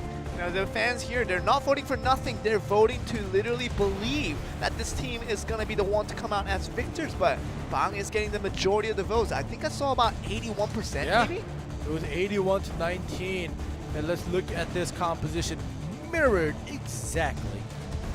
Exactly the same. And Down Kim, because the super rookie coming from the Clan Championship of this year, 2018, and he has been the rising star along with Youngjin Shin. Obviously, we know him as an incredible prodigy of the Assassin from 2017.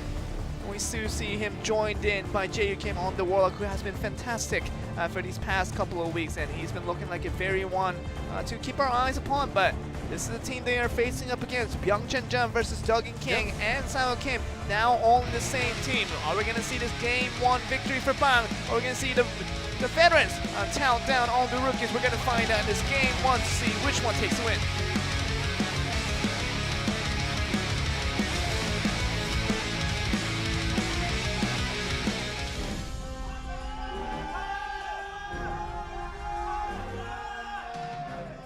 So hard to predict as to who's going to actually take this one home. And Youngjin Shin, Sao Kim starting us off, and we're going to already see the Tabscape, the stealth, being used by Sao Kim. This composition that these both teams brought out is kind of like 2017. We don't see any Soul Fighter, we don't see any gunslinger. So it's good to see and go back to the old school composition. It's not really too old school, but still it's old. But we'll see which one will play better with this composition here. It's a classic composition from 2017 all across the board, and Kim now has to use another stuff he already used for the time distortion coming from Byung-Chun, meaning that he's not going to have another one for the time being. He's going to have the Lotus Escape for the time being, and does put him on the stun, and it's going to force out the Lotus Escape from Young-Jin Shin after putting all that damage in. Oh, Young-Jin Shin actually finds Sang-Woo Kim when he was stealth. Forces him to use the Lotus here. Young-Jin Shin gets everything back though. He's going to make his move now because before he makes that move, Sang-Woo Kim knows better not to go up against an assassin, a fellow assassin, and when he has no escape, so he ends up tagging out. Definitely a win there for Young-Jin Shin for the meantime, and Jun does get that leech through, which is going to probably force out the tab escape, and it's going to be trouble for the time being, and forces out an interfere coming in from Kim, but you saw Down King coming with a execute damage onto the interference, still going strong, putting the damage onto Byung-Jun and the throw, just knocking it away. Look at Young-Jin Shin still out here by himself, doing so much work here. Another tag used. Forced out 2 tags all by himself. Oh gosh, and 3 interferes. Look at that, and he's going to be finding himself going on a free tag out. Little bit of an efficiency, if I can say for myself, but Bang looking like a very strong for this team. Down King gets force tagged in, gets chased, so has to use his escape, but we have both of them just spinning around. Fury builds for Duggan Kang with the conventional build from Down Kim. I mean, Duggan Kang has to look for that all-in damage, but otherwise Down Kim looking like the more stable one as he stands along here. Yeah, but you can't forget Young-Jin Shin by himself. He did so much work. Down Kim and Jae-Woo Kim, they just have to do just 0.5% work. Literally did it. Young-Jin Shin just has to do the rest. Down Kim just pulls him in. Yep. Just trying to go for the damage here. Gets him up in the air and it's going to force out another tab escape. Down Kim. Young-Jin coming for that time distortion. He doesn't give it. Oh, what? Okay, so Young-Jin Jun? Uh-oh. I think the time distortion got cancelled or something happened here, but either way, whatever happened here, Sang-Woo Kim does not have his escapes back. And that was the last interfere from the Warlock from Byung-Chun Jun, and oh man, that could be very, very crucial for the side of Kurita Zeus. Yeah. Here we go. We're doing work once again. Sang-Woo Kim gets his escapes back finally. Trying to just knock him away, the poison breath, the body swap very nicely done. Sang-Woo Kim trying to put him on the damage and still going strong. Young-Jin Shin trying to just stay still and trying to get the damage where he can, but another stun that comes in for Sang-Woo Kim. It's going to be one to really force him out here, and Young-Jin Shin is going to go for the counterattack here, and what do you do from here? You know, when 4 players are in the corner with Sanctum down with time distortion, that we can't see what's going on, but either way, Young-Jin Shin comes out with both escapes. Sang-Woo Kim only has Lotus. Shin does have to use that stealth. Does have that Lotus escape still available, so pretty safe for the time being. And did he just tag? Yeah, he just used a tag. Yep. So okay. Yeah, he did. Last tag point already used. He only had to stay for 5 more seconds, but just couldn't wait a little bit longer for that one. I think he should have risked it just a little bit, but trying to play too safe there. It's okay. Yep. Young-Jin Shin still out here with full resources. All by himself. Oh, the ultimate. Oh! Oh my goodness. Sang-Woo Kim decides to just poke him out. He's like, all right, you have 2 tags and 3 interferes. It seems like you're not going to use it. You just die. And that was a big greed coming from Young-Jin Shin right there. Shin did so well, but couldn't finish the job. And oh man, this is trouble for the now side of Bang. What can he do without Young-Jin Shin putting out the DPS on 3 teams? That was just not great, but look at that ultimate cut. Oh my god. Beautiful coming in. Byung-Chun Jun goes out. This is a different storyline now. Sang-Woo Kim just trying to rushingly put in the damage as the assassin, the next one come in, but now Jae-Woo Kim has to be a little more careful with Byung-Chun Jun already gone down. This is a game now Bang can really look to win once again. Because we always look towards Young-Jin Shin to carry, do the damage outputs, to get the last hits, to get rid of one player after another, but this time around, the 2 supports, Down Kim and Jae-Woo Kim, they have to do the work. It is an even 2v2 right now. Kim on that webbing, just trying to get him down, and Absorption does happen for the Warlock. All the cooldowns back into his favor, but JUKIM still moving forward. Alright, all goes back in. The timer did run out, but look at the resources. Definitely Bang has that advantage when you look at the resources. We'll see what happens because Duggan Kang, no interferes, and SangHo has to stay out here. No tag points for the next 45 seconds. If JUKIM gets one aerial and SangHo comes in to support, they might just be able to get rid of SangHo here. Even execute damage even. I mean, that should be good enough to finish off the assassin, and still looking towards, and you talk about that blue buff being built by SangHo on this occasion means that 30 more seconds they have to survive with very extra just risk that he has to just go forward here. No escape now. JUKIM playing very cautiously. Body swap does happen though. Thrall, he's not going to body swap. JUKIM. Okay. JUKIM. Alright, he's just going to take the damage. Okay. But there we go, comes with the aerial. That's going to be, I think, this is going to be the one to finish off 2-1 Duggan Kang. Unless he pulls off a miracle, feels like Bang is now on a super much of an advantage now. Yep, exactly as you said. Super advantage here for the side of Bang here. Duggan Kang trying his best, but remember, SangHo is also a very formidable destroyer here. Oh, the nice back row chase. Very nicely done. And Destroyer ultimate, that does come through. Not going to continue doing a lot of damage, but SangHo, be careful. He does have to stand up for 20 more seconds, but very nice damage. This is what you want to do as the Warlock, and finally gets that back, and now into a safe zone for SangHo to move on here. Aerial. Grab him. SangHo. Trying to get one stun. One stun is all he needs for this next 10 seconds that he does not have the tab escape on. Duggan Kang. Oh, there we go. All of that damage and still moving forward here. The wall bang. It did not happen, unfortunately. Okay. Finally gonna find Duggan Kang having that escape right back onto his favor. There we go. This might just be it. Tab escape. Tab escape. He does have it. He's gonna wait for it until. There we go. He uses it. Okay, this is it. Just one more stun is all he needs. The Iron Plane is going to buy some time, but otherwise, Duggan Kang looking like he's going to be in a very much entrenched here. Defensive interference coming in. JUKIM coming it's in. A 2v2. Oh, but the dink coming in. JUKIM unable to do so much here. Okay. There we go. The back row chase successful. He should have just judgment cleaved instead of grabbing him. But as long as he finishes it, he still will get the job done. The one more stun that will come through, and finally the smash will be the one for SangHo to find the finish, and bang. We're gonna be up ahead. And what this was talking about, you know, we were really referring to maybe Yongjin Shin and the rest of the team finding it difficult after your assassin went out early in this game, but a very good counterattack along the opposite direction is gonna put Kurita Zeus on the behind, and it's 1-0 advantage towards Bang. It's looking like a very good opposition they want to just move forward with here. Yeah, you know, we were complimenting Yongjin Shin the early game towards the mid game until he got eliminated.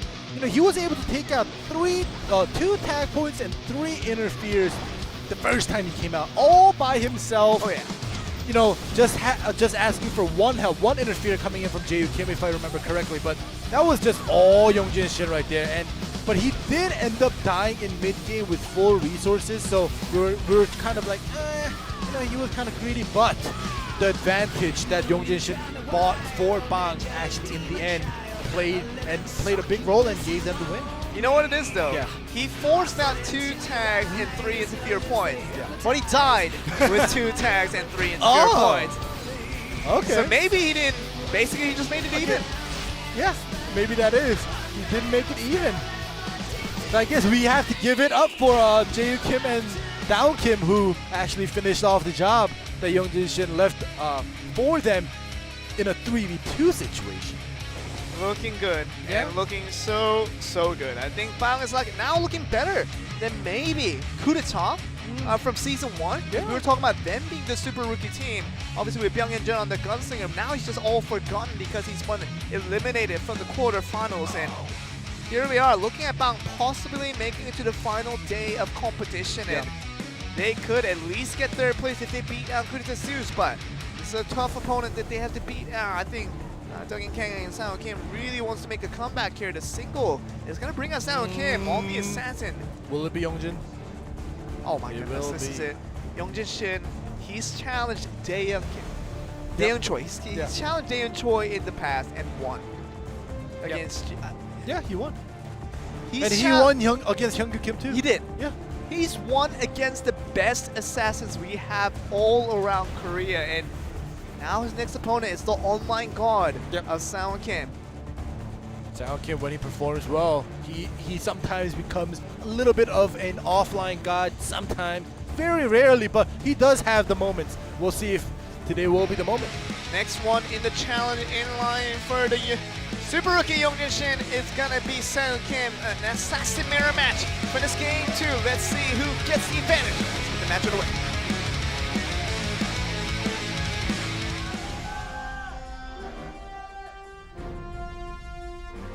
This is a true test for Yongjin Shin.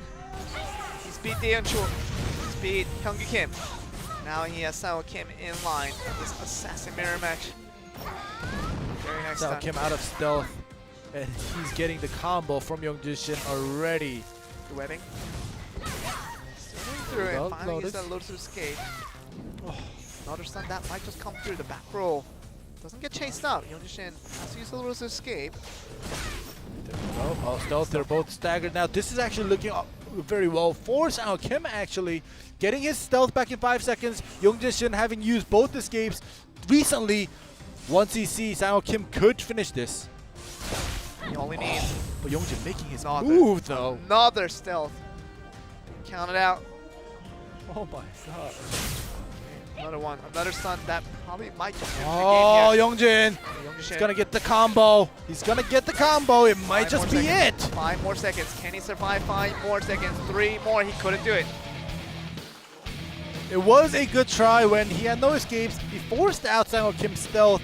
On the other hand, something that we don't expect an assassin or someone to do up against an assassin when you don't have any escapes. Yongjin Shin, he tried his best without having any escapes, but Sangwon Kim, he did not let that opportunity go. That one stun was the difference, and definitely Yongjin Shin had his own window that he could have just went in for the extra stun that would have finished off the game, but Sangwon Kim was the first one to clinch at home and takes the lead here, and going to bring Kurita Zeus back to an even scoreline 1-1 against Bang.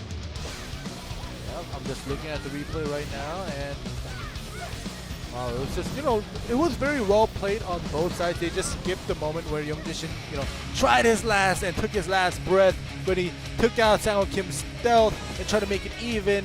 But either way, Sangwon Kim gets that win, ties it up 1-1. It's going to be it, and tag match is going to be underway once again. We just saw Bang kind of being dominative against Kurita Zeus in that game 1, where we saw the first time these two teams went against each other in the tag. But game 3 should be very, very interesting to see if Yongjin Shin and the boys from Bang can do it once again here.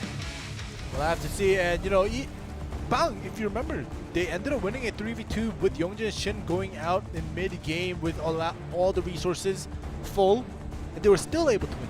Yeah. What would happen if Yongjin Shin stayed alive? That's the main DPS that you've been counting on, doing so well for that first round that he came on. If he can just continue on the impressive performances that he's been doing so far, it should look very good for Bang. But Kurita Zeus, I think after that game 2 win, want to just somehow build on the momentum for this best of 7. That's the thing that you really count on. Yeah. This continual positive attitude about this series, so you can win game after game, eventually go to 4 wins that will take you up to the final day. But it's going to be against Bang, this team that has looked really, really strong for the past few weeks. It seems like they're up to something once again. Yeah, and you know, Kurita Zeus beating Bang in scrims 3-0 has actually ended here. We're going to see what happens here. Bang versus Kurita Zeus, currently 1-1, even in the scoreline. Who's going to take the advantage? Let's get the match underway.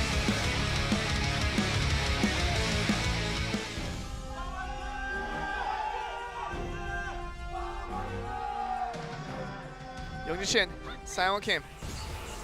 We're going to see take the advantage once again. Ice Spine actually being planted. A very interesting one for this tag match. Yongjin Shin out of stealth early on this time around.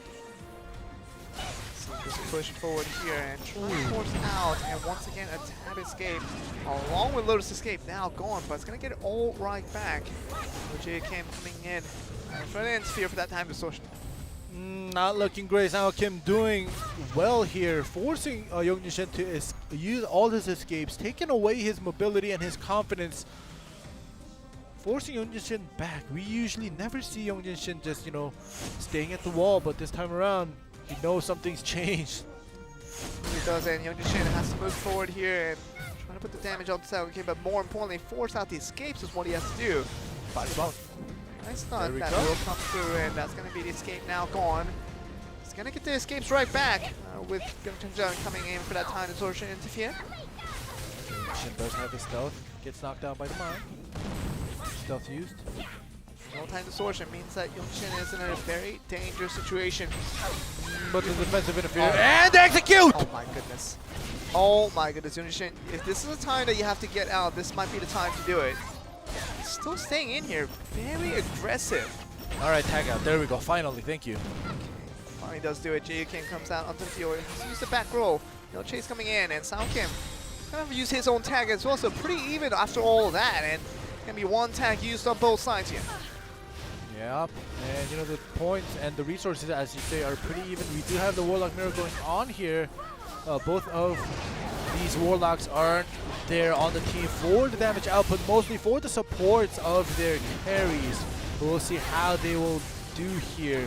Both of the Thrall taking some damage here. Yeah, trying to just target the Thrall for both players here, and Byung-Chun taking a lot of damage from his Thrall, and just move it away just to make sure it does stay safe for the meantime. Byung-Chun is going to have the Thrall just for a little bit longer as Jae Kim's Thrall comes down on the cooldown. Alright, Kim go. comes in. Gonna make the move, but nothing too much happens yet for now. Jae Kim does have to use a tab escape, so it's going to be the one to stick still, but you'll see more plays coming out from Byung-Chun here because it's not really coming through. That game one is going to be troubling for the side of Kurita Zeus. The Tether Blade from Jae Kim forces out the escape, but the time distortion does come back. The reactionary 2v2 happens. Escape that will come to Byung-Chun, trying to just go for the execute, doesn't really lead to anything. Sanctum put down, mirror match, Warlock, this is the usual. Here we got another Tether Blade. Forcing out that interfere, that's pretty good. It's pretty good by Jae Kim, and it's going to force out the tab. Coming in from Byung-Chun, so the second one used by Kurita Zeus, and let's use the second one from Bang. It's going to be very crucial. He only had about 5 more seconds. Oh! Okay, getting all that wall bang. Young Shin trying to put in all the damage, but really nothing coming through. That was surprisingly low damage for that very successful wall bang initiated by Down Kim. Yeah, that was. Young Shin, I don't know what happened there. He did come in for that offensive interfere with that wallbang, but not too much damage happening. But does force out that tag point. So Sao Kim is back out on the field. Now Kim has to use all his. Oh, Young Shin comes in. Very quick on the reactionary, and you can see Young Shin trying to just push forward, and Deng Kang forced on the interfere once again. It's gonna be a lot of interfere used by the Destroyer already. All of them gone in this first 4 minutes. Yep, Byung-Chun still has 2, so you can always just come in for the time distortion here.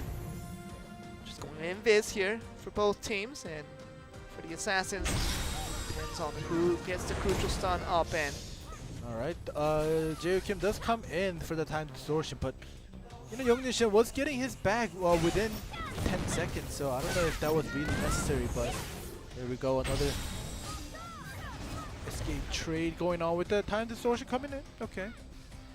Jun giving the Lotus escape right back to Sao Kim. The stealth was going to come back in a few seconds anyway, so it's mostly about that extra escape that Sao Kim needed to face up against Young Shin. But this is a situation where these two assassins now playing a little bit more careful, trying to look for that extra stun. Forces out that Lotus escape from Sao Kim. It's going to continue offering Young Shin, trying to get that stealth out. He does finally get it. Young Shin try to take out Sao Kim's stealth, and Sao Kim just ults. What?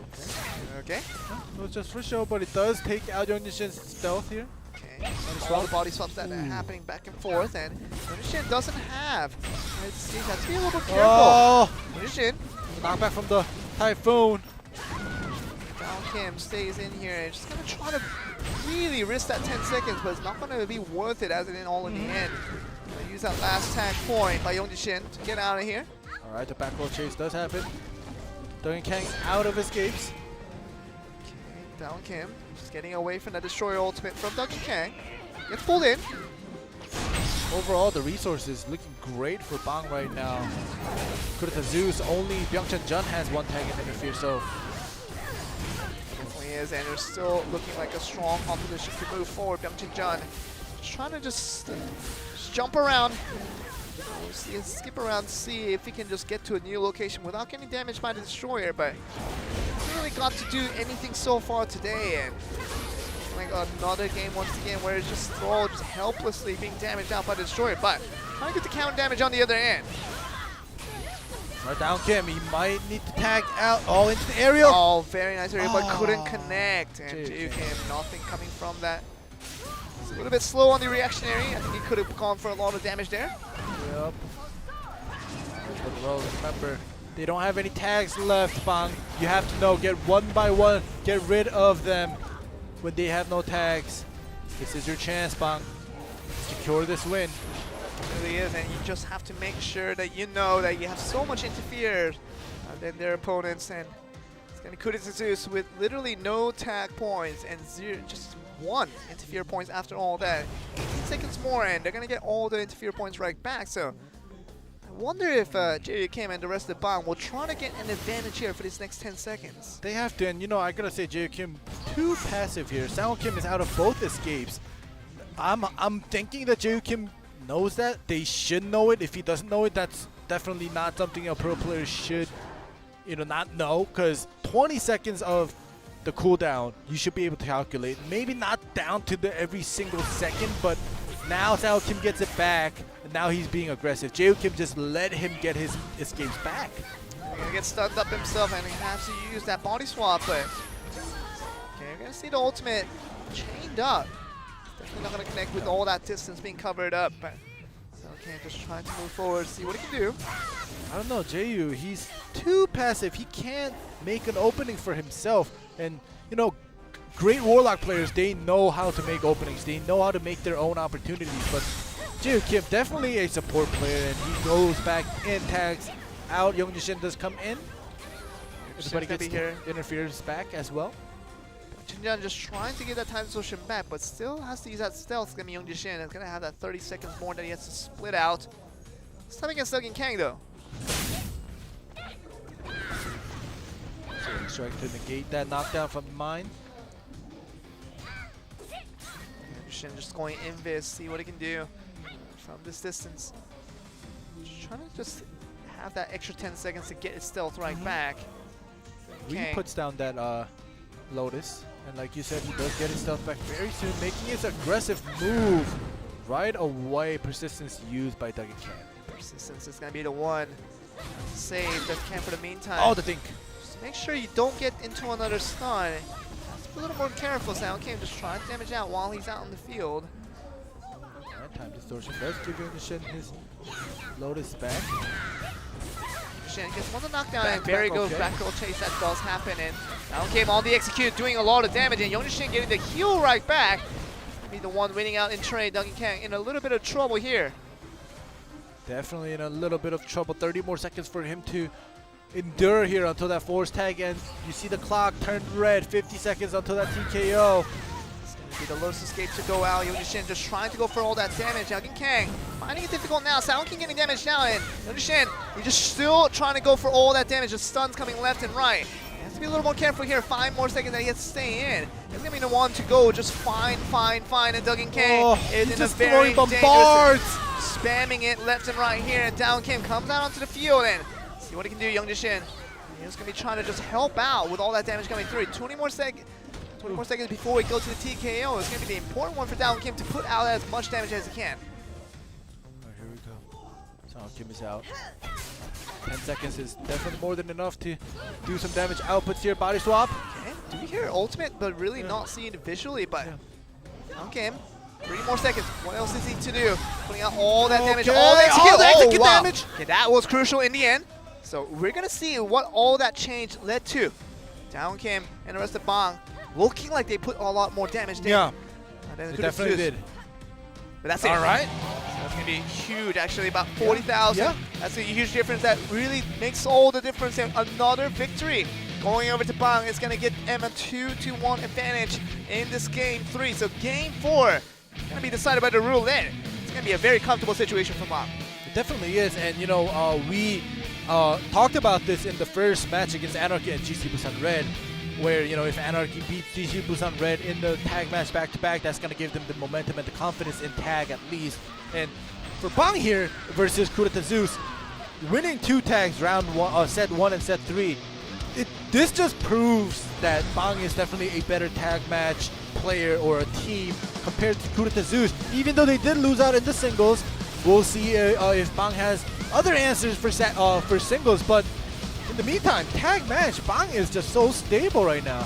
Really is. And you talk about, we used to have it in 2017 where tag match is equal to 2 points if you do win it. But even though we get that back down to 1 point per win, I think it's still very important to win all your tag matches, because that just shows that whenever it does come to a tag match later in the series, if you're guaranteed to win and if you have a better chance to win, that's so much insurance and stability for your team to carry on through it. Now, Bang, you know, after all winning that 2 tag matches in a row, that's going to give them a lot of confidence to move on and think that they're going to make it straight to the finals without getting eliminated tonight. Yeah, and if you're able to win a tag, you know, what you get is not just 1 point, but you force the other team that lost. 3 of the players get tilted, you know? When it's a single, it's just 1-to-1, and you know the loser just takes it all by himself. And if he has a strong mentality, he could just be like, okay, but what do we have here? Which shadow are we gonna use? Which shadow? It's definitely a tag match. Yep, it is tag. So it's gonna be set 4 to go to another tag match. Right. This is good news for Bang, as they've already won the past 2 tag matches that they already faced here. So set 4, what are we going to see here? It seems like Kurita Zeus definitely put up a lot more fight in Game 3 compared to Game 1, where they were literally just dominated out. It could seem like a different story if they can get this trend going. They might just be able to win another tag match for themselves, but Bang looking strong on the tag format so far in the series, looking like they want to win another one. Yep, and nothing has changed regarding the compositions. We'll be going with the mirror composition here, Bang versus Kurita Zeus. But you guys have to remember, Bang beat Kurita Zeus set 1 and set 3, so both of the tag matches that's been played already, Bang got the victory, and they got it easily, fairly easily. Even though the second one did go down to the TKO, the damage output, they were confident that they were ahead. So we saw Kurita Zeus kind of struggling at the end, just coming in with the interferes to try to mash the damage, but unfortunately it did not happen. And this roulette giving them another chance. We'll see if they'll be able to redeem themselves here. The trouble really has been Byung Chin Jun, who has really done nothing other than support his team, and no damage output as that Warlock. It's going to be troubling for Kurita Zeus if they can't continue to do that. But Bang, obviously with Jae Kim, has to really make his own improvements as that single individual player. But can we get the job done here? Really, Bang versus Kurita Zeus in this Game 4, another tag. This should be a very important one to see here, Indy. Yeah, and you know, like you said, Jae, if he improves just a little bit, I think Bang will be so strong. Wow, I just want to see someday that Jae Kim improving. And really could see this in Game 4, 3rd tag match of the night for Bang versus Kurita Zeus. Are we going to see them pull off the 3-1 advantage? Let's find out in this next match.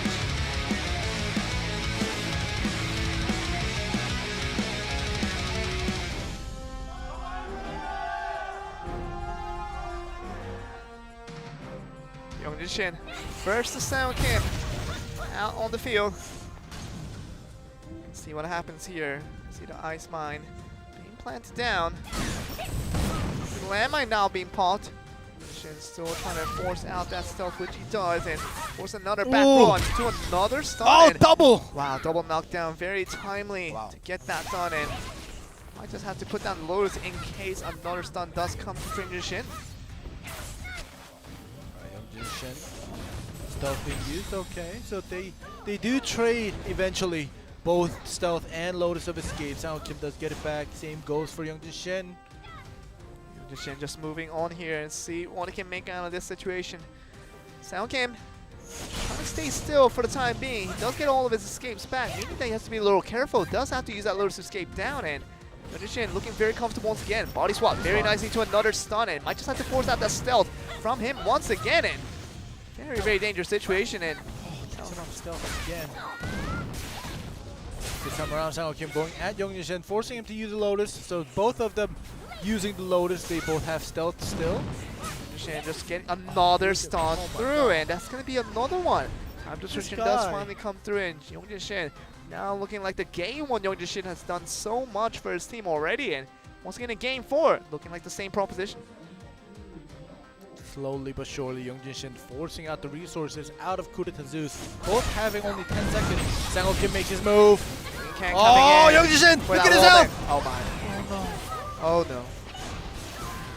He does everything right, but does everything wrong at the very end. This is happening in game 1. It's happening again this in game 4, a little bit earlier this time. And look at down Kim's health. He comes in for the help and he takes the same amount of damage as Young-Jin. And that's not good. Oh. This might be a quick win in. Yeah, this might be. All of a sudden, we thought that Bang was doing so well with Young-Jin, but makes that critical mistake as he did in game 1, does it again in game 4, and gonna go out with 2 tags and 3 interference. I don't feel like this time around, Bang can get the victory here. Yeah, Young-Jin definitely did not do as much as he did in game 1. In game 1, he was, we talked about 2 tags and 3 interference being taken out, but this time around it wasn't that big. Oh. And here we go down. Kim does go down. Well, this is a quick one, and why not just go for a quick one when Bang already knows that it's basically hopeless. It's over, and they're just giving. They're not even using any type of escapes to get out of that one. And oh man, Kudeta Zeus with the victory. Very quick one on that game 4. Now we're gonna go to another single to see what our games are gonna look like for the series. All right, well. All right, the next match is singles, and Bang, as we mentioned before, not looking great in singles. Even Young-Jin coming out, losing, and now he knows. He saw him. He's nodding to his teammates saying, yes, I know the mistake that I made. And this is coming from a rookie team, so I could kind of understand the mistakes, but you're up here in this big stage, in the semifinals. You should practice to not make these mistakes here in this big stage. I mean, Bang doesn't have the excuse anymore to become just a super rookie team. They're trying to become the best team in all of Season 2, and out of these 8 teams that have been participating, you kind of put out items in the mix, and you put out Kudeta, you talk about Kudeta Zeus now in their matchup. GC Busan Red has been there as well, so the meaning that Bang is just trying to beat everyone. And in order to do that, you can't make these rookie mistakes that Young-Jin has been making this entire time. And we usually never talk about Bang making rookie mistakes. We just refer to them as a super rookie team or a rookie team.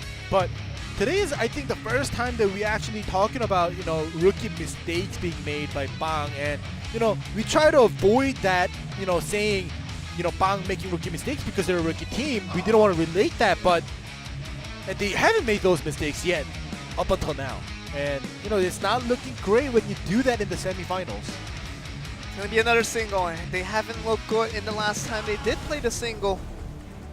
Young-Jin, definitely not his night. Talk about him doing everything to give the win over to Bang.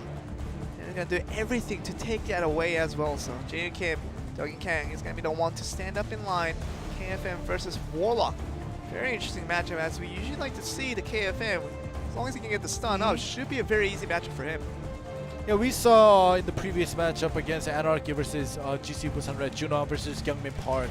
And Gyeongmin Park's KFM beat Junon's Warlock back-to-back twice in a row. So we'll see if Dougie Kang will be able to do that against Jae Kim here.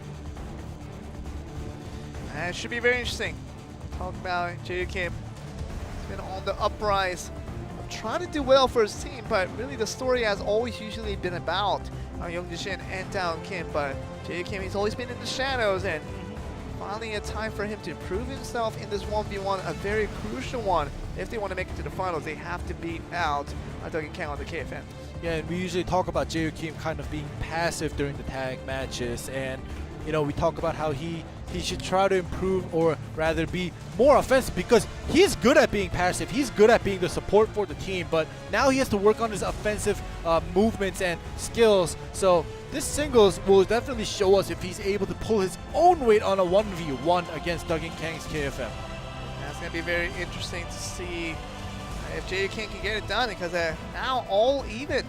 Really could go to any other team right now, and Kudeta Zeus very even on the scoreline. Can they get one team to an advantage? They definitely would in this game 5. After this game 4 did go to a loss for Bang, they just want to pick it right back up. But Jae Kim on the Warlock, see if he can get it done against the KFM and Dougie Kang.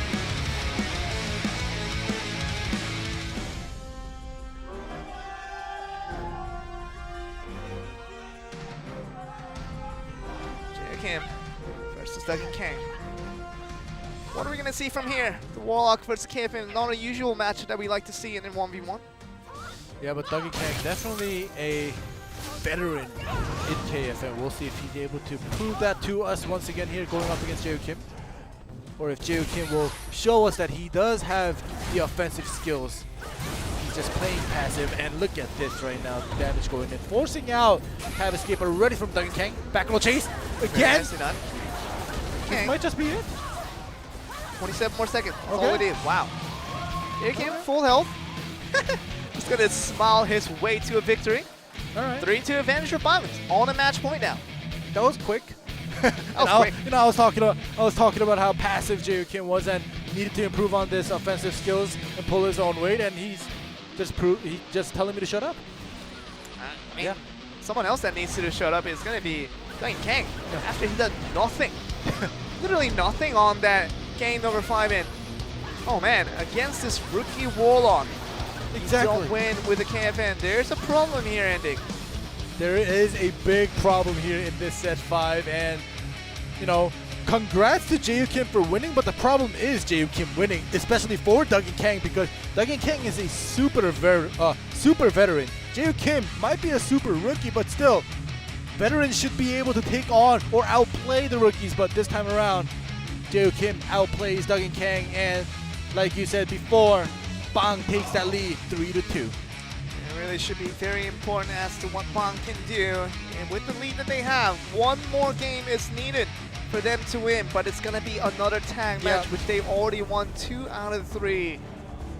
But it's an important one for Kurita Zeus. If they want to stick around and try to make it to the final, they have to at least win this one and try to look for that game 7 to clinch their victory. Alright, well, we'll have to see what happens here, because last in our first series we did end up going all the way to set 7, and you know, that is a possibility here. We're already in set 6, so if Kurita Zeus wins this, and we will definitely have 2 set 7 games today. Should be very important game for Kurita Zeus altogether. And these guys have been trying hard to make sure they get to the finals for this season. It feels like anyone can get to the finals in this season too. Even GC with Red quite not in to that very final round, as they're in the 3rd place match already, just waiting for one of these 2 teams to become their challengers for tomorrow. But it should be all decided in a very much a quick manner ending, because 1 or 2 games is all it takes for Bang to really secure their victory. But Kurita Zeus can really make their own say to really winning this one and winning the game 7, the last singles. That'd be the clincher to get to the finals, but one of these teams will be eliminated here, Andy.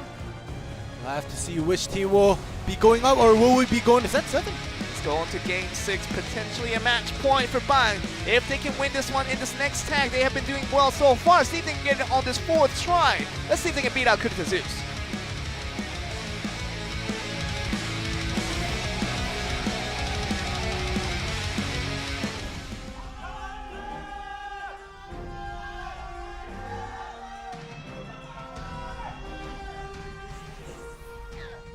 Back out on the field with Sound Kim as his opponent.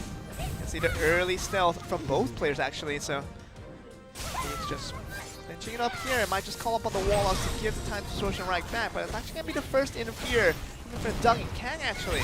Execute does not connect to your mission. You do have the staggered and reactionary 2v2 going on here. The Warlock putting in a lot of damage. Jae Kim doing a very good job wasting the time distortion, putting the damage onto Sound Kim, and at the same time doing the utility rolled as well. So very much a multi-purpose interfere there from the Warlock. Alright. Both escapes out from Sound Kim, forces a tag out already. Half health Sound Kim. So 2 interferes and 1 tag, all by Yongjin Sin himself. Very good to start off, and I just see an early advantage being taken by this young assassin. Shin does use the back roll, does get chased down, and has to use a stealth, so might just consider a tag point here. 40 seconds is a bit of a long time that he wants to stay in with no resource being taken. Still gets greedy and does take out Duggan Kang's escape, but look at this! Oh no! Is this happening again? Tag out, just tag out when this iron plating finishes, just tag out. Just tag out, please, Shin. Please! Thank you. Thank you. Thank you. Thank you. That's all I have to say, thank you. Because I don't want to see it 3 times in a row. That where would you be get best. greedy and you just get wallbanged and you just die. And it's happened so many times in the past. This is the one thing that he does 98% of the things right, but he does the 2% of the things wrong, and that 2% sometimes loses you the entire match. Yeah, and that 2% definitely is the foundation, but this time around, Jae Kim taking a lot of damage from Byung-chun Jun. Two supports duking it out here. Kim looking like he's on fire today and trying to contribute a lot more than Byung-chun Jun is for his team, and very much benefiting off of this Warlock here, and Jae Kim looking still very strong against his opponent. Jae Kim definitely got some confidence boost from winning that singles here. Going aggressive now. We usually see Jae Kim being passive, but this time around, he's making his moves here. The leech does connect in a very nice area. That's going to connect to a lot of damage. Byung-chun Jun almost punished extremely hard on that one, and it's going to force that attack point. And Dougie Kang a little bit late on the interference on the iron plating, if I have to be honest. Yeah, definitely a little bit late there, but Down Kim does come in against Down Kim. It's not Youngjin going up against Down Kim, but Down Kim forces out that stealth. Lotus will be coming back in 5 seconds. He has to plan it first. Just remember that Sao Kim has to be a little bit more careful before he does plan it out. Still on the invis, just trying to buy time. Finally puts that Lotus down with that fog. All right, there we go. Oh, trying to get to the wall bang, but it's a little bit far away. It was. All right, the dink happens. Down Kim in the air. The stun coming up to the area, off to the webbing. Kim just trying to continue on with the damage. The back row chase, very nicely done, and still looking like he wants to move on here. Very nice back row chase from the Destroyer on this time around. Down Kim, landmine, not really connecting onto an extreme amount of proportions, and still putting out all the damage with that body swap. Down Kim having a hard time here against Destroyer.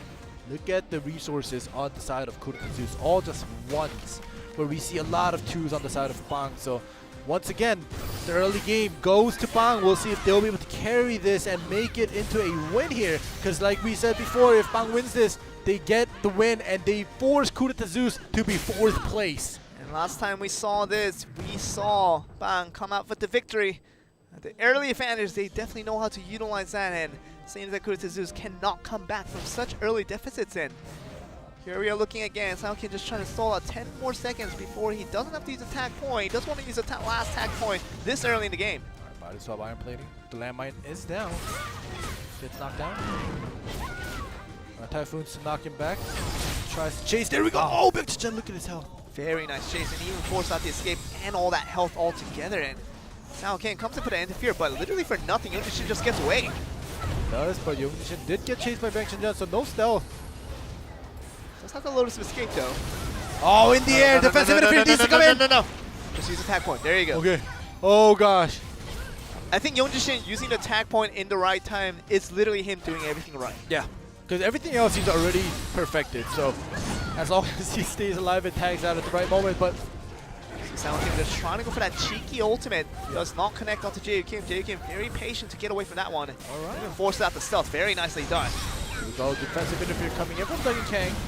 And just trying to go for the execute, but taking a lot of damage. Sao Kim is in a very dangerous situation. And it's going to go for the ultimate, but does tag out in time. And could have been a very dangerous one. That was definitely close here, and we do have Destroy ultimate. That's going to be the one connect. And Byung-chun Jun goes out without even peeking. And Youngshin is back out onto the field. See what he can do against Dougie Kang here. Blue buff. Oh, blue buff. Uh-oh. Oh, what? Oh. No! Oh, Youngshin! my eyes! Ah! You come out with the blue buff and you die. He literally just comes in and we talk about blue buff and he literally just... Oh, no. Oh, God. Now we don't know what's going to happen, but it does seem as if Bang does have the advantage. The 2 tag points that Down Kim has will allow him to stay alive even when he's in a pinch, and Jae Kim does have to interfere. Perfect placing here. Just gotta say, Youngshin never fails to disappoint us in Oh, more impressive ways to die out. Yeah. He definitely has different ways to show us. Oh yeah, he's very Surprises creative. us, yeah. Very creative. Bring out the blue buff at 20% and just die out. Oh, that was something I didn't think of. Yeah, that's definitely something new, but Down Kim trying to do his job as the assassin. Down Kim has to be careful here. Yeah. Remember, you have 2 tag points, not just one.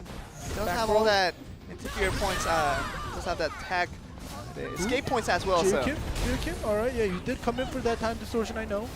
Let's get it back. Persistence being used though. Yep.